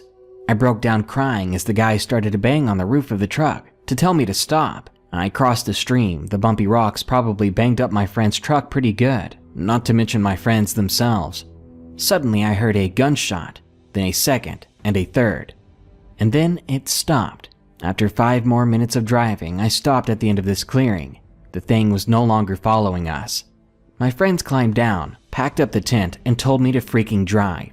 I looked back, and my spouse's face was glued to the window. She turned toward me for a moment, and her face was covered in tears. She was terrified. She was not one for horror movies, and she always cried and got scared of them. I drove off as my friend and I rode in deathly silence for the next 4 hours until the sun came up. That morning, we finally all stopped and talked about what happened. I told my bit. None of us knew exactly what had happened, but my friend Sean gave the most reasonable explanation about a moose with rabies or something like that. This kind of thing happened, as we all agreed. However, we could not explain how it ran so fast as to keep up with the truck, or as my friends described it, its face looked mangled. None of us knew what had happened, and we agreed to end our trip early, making a detour to hit a couple of villages on our way back, instead of the now terrifying scenic route. We did have a great time on the rest of the trip, and we met some very nice people. We never bothered to ask anyone else about it, as we assumed they'd probably be as clueless as we were. Or at least I never asked, and if the others did, they never bothered to tell the rest of us the result. To be honest, I am not a believer of this rabies story, because not one bit does it explain how I heard my spouse's exact voice coming from the woods away from where she was and looping the exact sound over and over. Don't leave the campfire. Went camping in a cold, damp national park in the northwest United States. I'm used to going camping alone, hiking alone. Never been good around people. I'd take my dogs. Tex, a big German shepherd, and Gruff, my old geriatric pug. Gruff could barely see 4 feet in front of him. Never wandered too far from me. But Tex was pretty darn independent. But he was scared of the woods. He was a big dog, and the way he'd hug up against my legs as we walked the trails made it difficult to hike. Tex did love the vistas, though. Once the woods opened up into clearings or cliffs, he'd always be excited. He just didn't like those trees and shadows, I guess. But those two ain't around anymore. And I don't go hiking anymore. Let me tell you why. Might be best to click away now if you ain't a fan of animals getting hurt. Let me get back to how I was camping in a cold, damp national park in the northwest United States, specifically in the Rockies. It was close to winter, and was as cold as you'd imagine. I'd bought Tex and Gruff the coziest little vests I could find, and I made sure we stayed real close to a big campfire by the tent. I couldn't do as much hiking as I wanted. A cold front had me thinking we'd probably call it quits early. We kept the tent set up close to the fire. Tex was asleep in the tents under some blankets he'd snuggled into, and Gruff was sniffing around the site, seeing what sort of smells he could find. I kept an eye on him. His sense of smell was as good as ever, far as I could tell, but he was nearly blind and might wander off too far. Not because he wanted to, but because he wasn't too sure where he was going. I lay back on a wad of blankets, starting to doze off myself. Gruff snorted. I raised up and looked at him. Gruff had lost his bark years ago. Now all he could do was sort of grunt and snort. Couldn't hear it from a different room had we been back at the house, but out here in the dead of night, it was clear as crystal. Looking over, he was just sitting there, peering into the woods. "What you see, boy?" I asked, not actually expecting an answer the way dog owners do. I'm not sure he heard me, though. He didn't react, kept staring into the dark. Tex whimpered behind me, apparently awake now. Nearly jumped out of my skin when I heard it. I looked toward him, and he was scurrying backward into the tent wall. What the heck? I looked toward the darkness now, too, wondering what these dogs were seeing or sensing that I couldn't. Started thinking about dogs' visual range. They see through the dark better than we can. Imagining a possum that I couldn't see, waddling through the dark, nearly had me laugh. Gruff was curious, and Tex was a big baby, just like always. But then Gruff got back up on his back legs, seemed curious, and he began to walk forward. "Gruff, no," I called to him. He knew better than to go too far. A quick reminder should do the trick. But he ignored me. So I called again. "Gruffy, get back here." I began to pick myself up to go and carry him back. Gruff went further forward, paw by paw, until the light from the campfire couldn't reach him.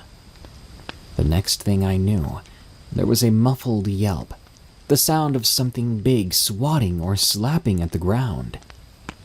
My eyes shot over toward that direction. I'd only looked away for a moment to pick myself up, and Gruff was gone. Only thing left was a cloud of dirt that had been kicked up. I swallowed hard. Felt as if my heart was rising up in my throat. I felt mad too, but also scared. Where was my dog? Tex was going mad then, clawing desperately at the back of the inside of the tent, trying to rip a hole through it. "Tex, no! Lay down!" I tried to command him to calm down. He wasn't having it. Started using his teeth on the nylon. I was panicking too. Had no idea what to do or where Gruff had gone. I tried to crawl over to Tex slowly. Thought I could pet him and ease him into letting me leash him up to one of the stakes. Then I could go look for Gruff and bring him back.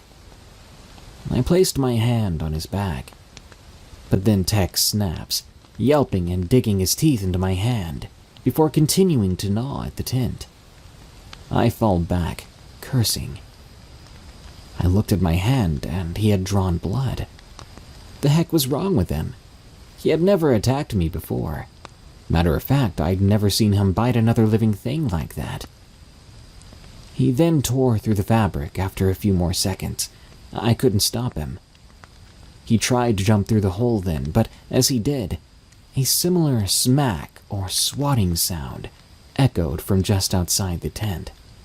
Tex's body went limp. I couldn't see more than his lower half because the rest of him was already outside the tent because he was trying to escape. "Tex, come here, boy. You okay?" I called over to him. Suddenly, his body was yanked through the hole entirely, unimaginably fast. Bile rose in my throat. Soon I realized I was choking rather than breathing. I crawled instinctively closer to the campfire. The forest around me was silent. There were bugs chirping and wind blowing through the trees, but nothing else. No sign of movement around the campsite. No sign of anything wrong, except for my 2 missing dogs. I quickly crawled over to where Gruff had gone, fumbling my phone out of my pocket, turning on the flashlight. I followed Gruff's little paw prints until they stopped. Where he had disappeared was this set of thick indentations in the dirt. It reminded me of something. I placed my hand, palm down, in the dirt beside me, squeezing some dirt in my hand and lifting it up. The shapes I left in the dirt below looked the same, but way smaller. It was as if a far larger hand had done the same thing to my dog. To both dogs.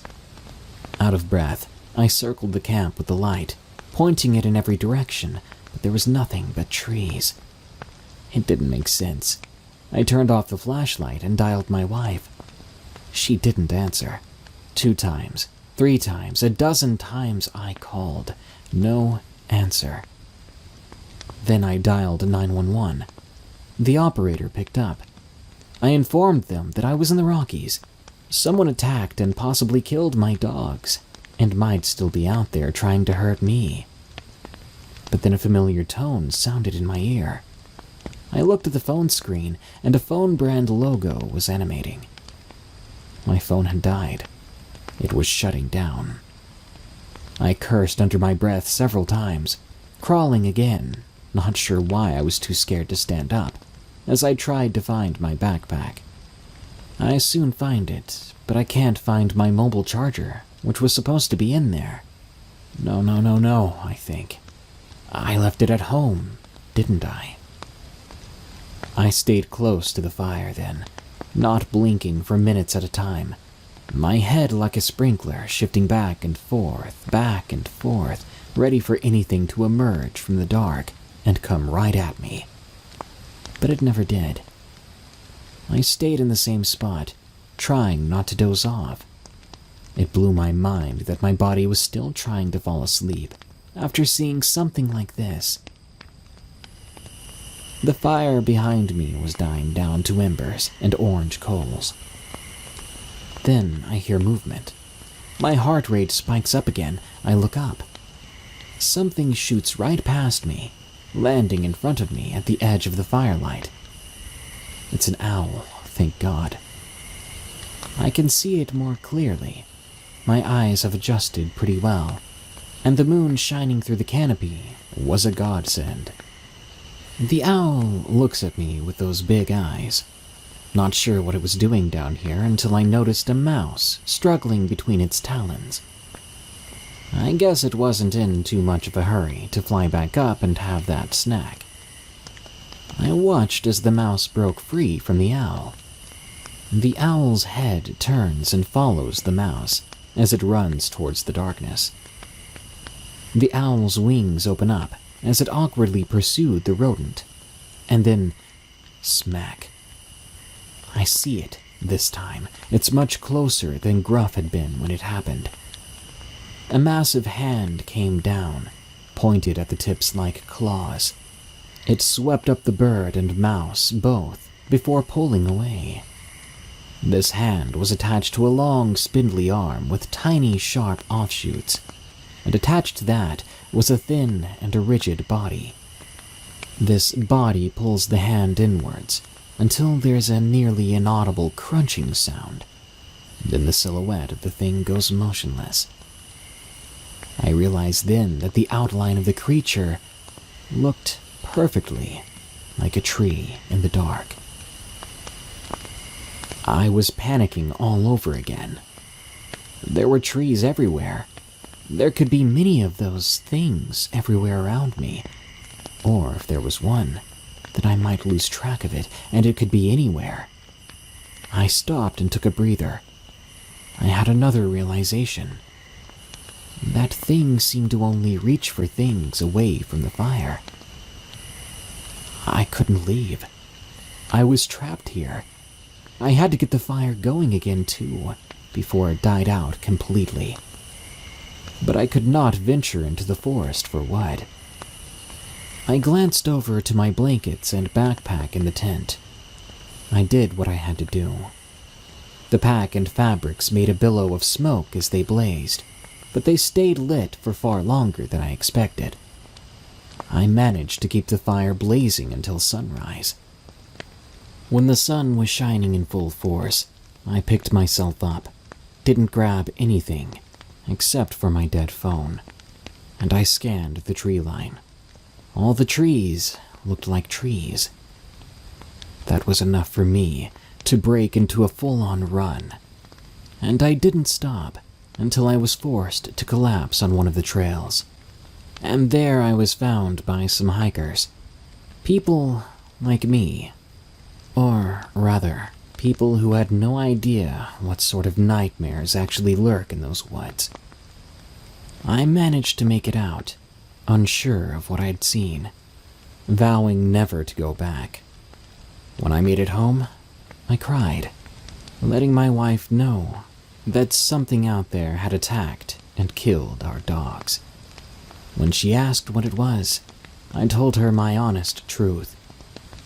I don't know.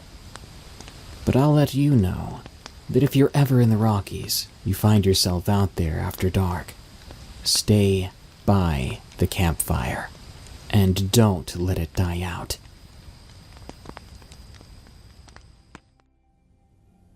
Werewolf sighting from the Mad Miller. In spring of last year, there have been reports from sheep farmers along the Dutch-German border, especially in the eastern Dutch provinces and way down in the southeast of the country. These shepherds have reported several cases of their sheep, and on some occasions even their sheepdogs, being slaughtered, but not eaten. These cases have been on the news several times, for if the killers would have been wolves like many suspected, they were displaying some off behavior.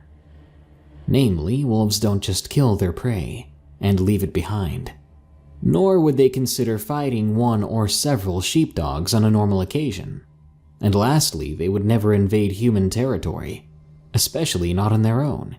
Not to mention the territory was being guarded by dogs and electric fences in the meadows. Still, there have been reportings of sheep and sheepdogs being killed, and sometimes being partially eaten.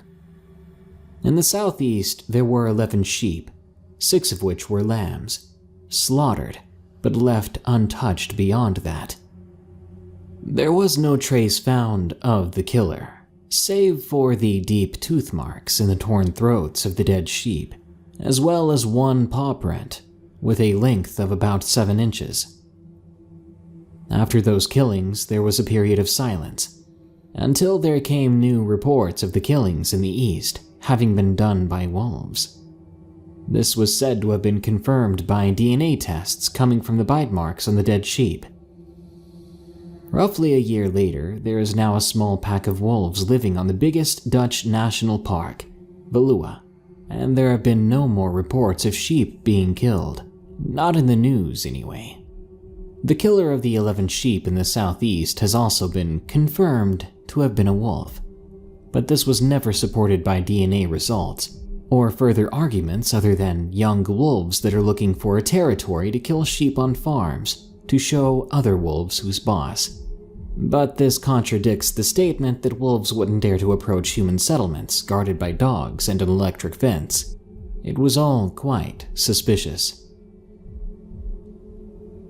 I loved going into the woods at nightfall, so much so that I've done it at least 3 times this year, though visiting a forest after sunset or before dawn is still illegal here. I would often take a short walk right before sunset and leave when it was almost completely dark, wearing dark clothes, so the foresters or creepy people would not spot me easily. I don't know why I'm addicted to hikes, especially nocturnal hikes in the woods. I felt a really strong call of the wild, if you'd call it that, ever since the first time I went off trail in the summer of 2017. When I go out to visit the woods, either going off trail or not even the time of day matters. I'm always energetic and excited about it. I would even dare to say that I wanted to go hunting on some occasions. I would feel the urge to hunt when I'd see a deer or rabbit run by. But I've neither a license nor weapons, so I'm pretty sure I wouldn't be able to do any of that. A few weeks ago, as of writing this, at the start of autumn, I went for another night hike in the forest. I had to bring my flashlight since it was cloudy and rainy outside. As always, I went there on my mountain bike, chaining it to a pole before I'd set off into the darkness between the trees. I saw the last people walking back to their cars and homes as I walked into the opposite direction. It had become completely dark when I made it to the middle of the forest. I silently enjoyed the cold, the scents and sounds of the woods, and I had nearly forgotten about my encounter in these same woods almost 2 years ago. After having set myself down on a wooden bench nearby, I heard the faint bleating of sheep from about 200 meters away from me. I stood up and began to walk in the direction of the noise, mostly because the bleating sounded rather distressed, as if the sheep were panicking and trying to flee from something. I was already surprised that I could hear it from that far away anyway, but what surprised me at least just as much was that I could smell the scent of the sheep as well. The wind was blowing in my direction, but still, I didn't know I was capable of this. I should mention it's quite normal to encounter a flock of sheep here in these woods, as local shepherds have their sheep stay in several places to control the weeds growing there. One day you might find them on the moor, and the other day you'd find them stationed near the bank of a lake. A low, fairly easily removable makeshift electric fence would hold the sheep from wandering off and losing the flock. Tonight, the flock had been placed on a small moor about 200 meters from where I sat on a bench. It took me some time walking toward the pen before I could see the sheep, as the flock was hidden by bushes from my direction. Though what I saw when I arrived at the pen kind of shocked me, because not only were the animals running around frantically, trying to escape, but there were 2 slaughtered sheep lying in a small puddle of blood. I could see that their throats had been torn open by jaws that seemed bigger than those of a dog, or even a wolf. There were no signs of the fence having been touched, though. What I did notice were a scramble of enormous canine-looking paw prints around the sheep's corpses and around the pen, as if the killer had carefully been walking around at first, meticulously choosing its prey before stepping inside and making its move. The sight was, of course, shocking and terrifying, but weirdly enough, not for me. I wasn't as shocked and scared as I'd expected myself to be. Instead, I felt more frustrated. Frustrated about someone or something having been roaming around in my woods, causing a disturbance. I had begun to see these woods as my second home.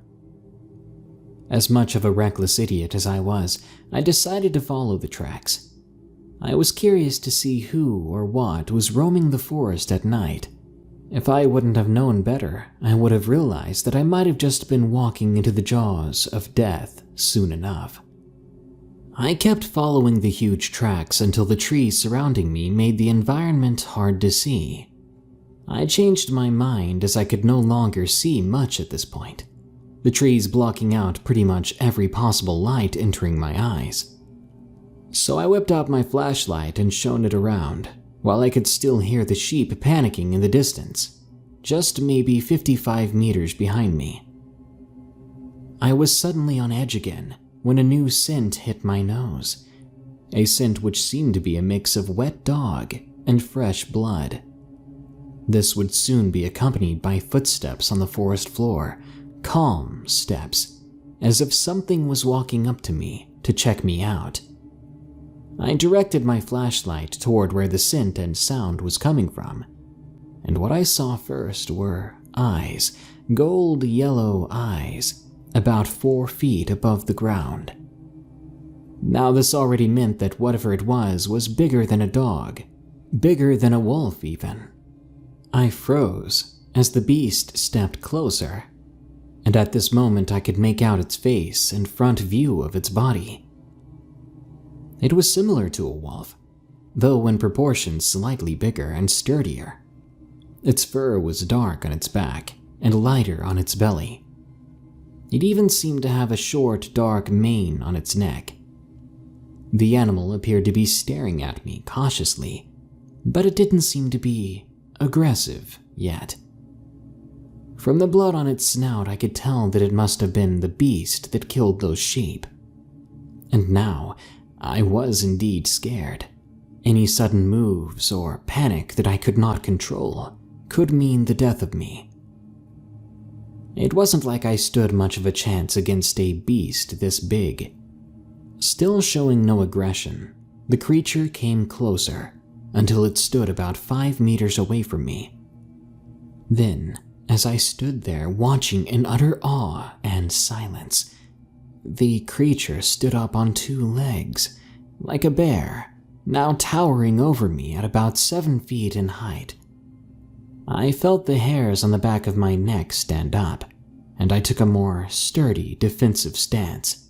I had to constantly remind myself not to show fear. It leaned forward a little and sniffed the air to smell my scent. It then perked its ears up, seemingly more suspicious of me. All I knew was that the bigger you appear to certain creatures, the less likely you are to be attacked. But no matter what I did, this thing would be looking down on me. Still, I tried to make the best of the situation, trying not to look intrigued or scared. This, as if by some miracle, seemed to work. The wolf-like thing stepped backward slightly, breaking eye contact with me. I took a tiny step forward and tried to look defensive or territorial. As I appeared to have the upper hand now, I did something ballsy. I spoke to it, trying to sound fearsome and demanding. "My woods. Get out." Again, I was genuinely surprised that this happened to work. The beast turned its head away from me and growled softly, what seemed to sound like a protest. It then went down on all fours and turned around to disappear into the darkness. Before it completely vanished from sight, it gave me one last awfully human-looking glance, its eyes reflecting the beam of my flashlight. As soon as I could no longer see, hear, or smell the wolf, I let out a sigh of relief, so loud that I was afraid the wolf would still hear me, and that it would come back. Only then did I start shivering, my mind and body at once realizing I had just survived a life-or-death encounter with an animal beyond the normal. Something that reminded me an awful lot of a werewolf. Cold shivers poured down my spine, and I grew a little nauseous when I was suddenly startled by a piercing but distant howl coming from behind me. It was both beautiful and haunting, reminding me of the howl from a game I used to play called The Hunter Classic. The sound chilled me to the bone, and all I wanted then was to get the heck out of those woods, back to my home. After about 20 minutes of speed walking back to my bike and continuously looking around me and pausing, cautiously peering into the darkness at every sound I heard, I made it back to my bike. Quickly, I unlocked it and raced home. Back at home, the realization hit me again. I might as well have been as dead and torn up as one of those sheep. When I calmed down, the questions started coming in too. Why didn't it attack me? Why did it react like that when it sniffed me? What's also strange is I haven't heard anything in the news, even the local news, about the slaughtered sheep I discovered. It's as if it never happened, with perhaps even the shepherd completely denying that his flock lost 2 of its members to a supernatural predator. All I know is that I won't be telling anybody in my family or friend group about my experience. If it comes up in the news, I'm sure people will just think it's a wolf, just like it happened with all the other sheep killings in the Netherlands over the past 2 years. And I'll be quitting my nocturnal walks in the woods for sure. Because next time I encounter something like that, I may not be so lucky.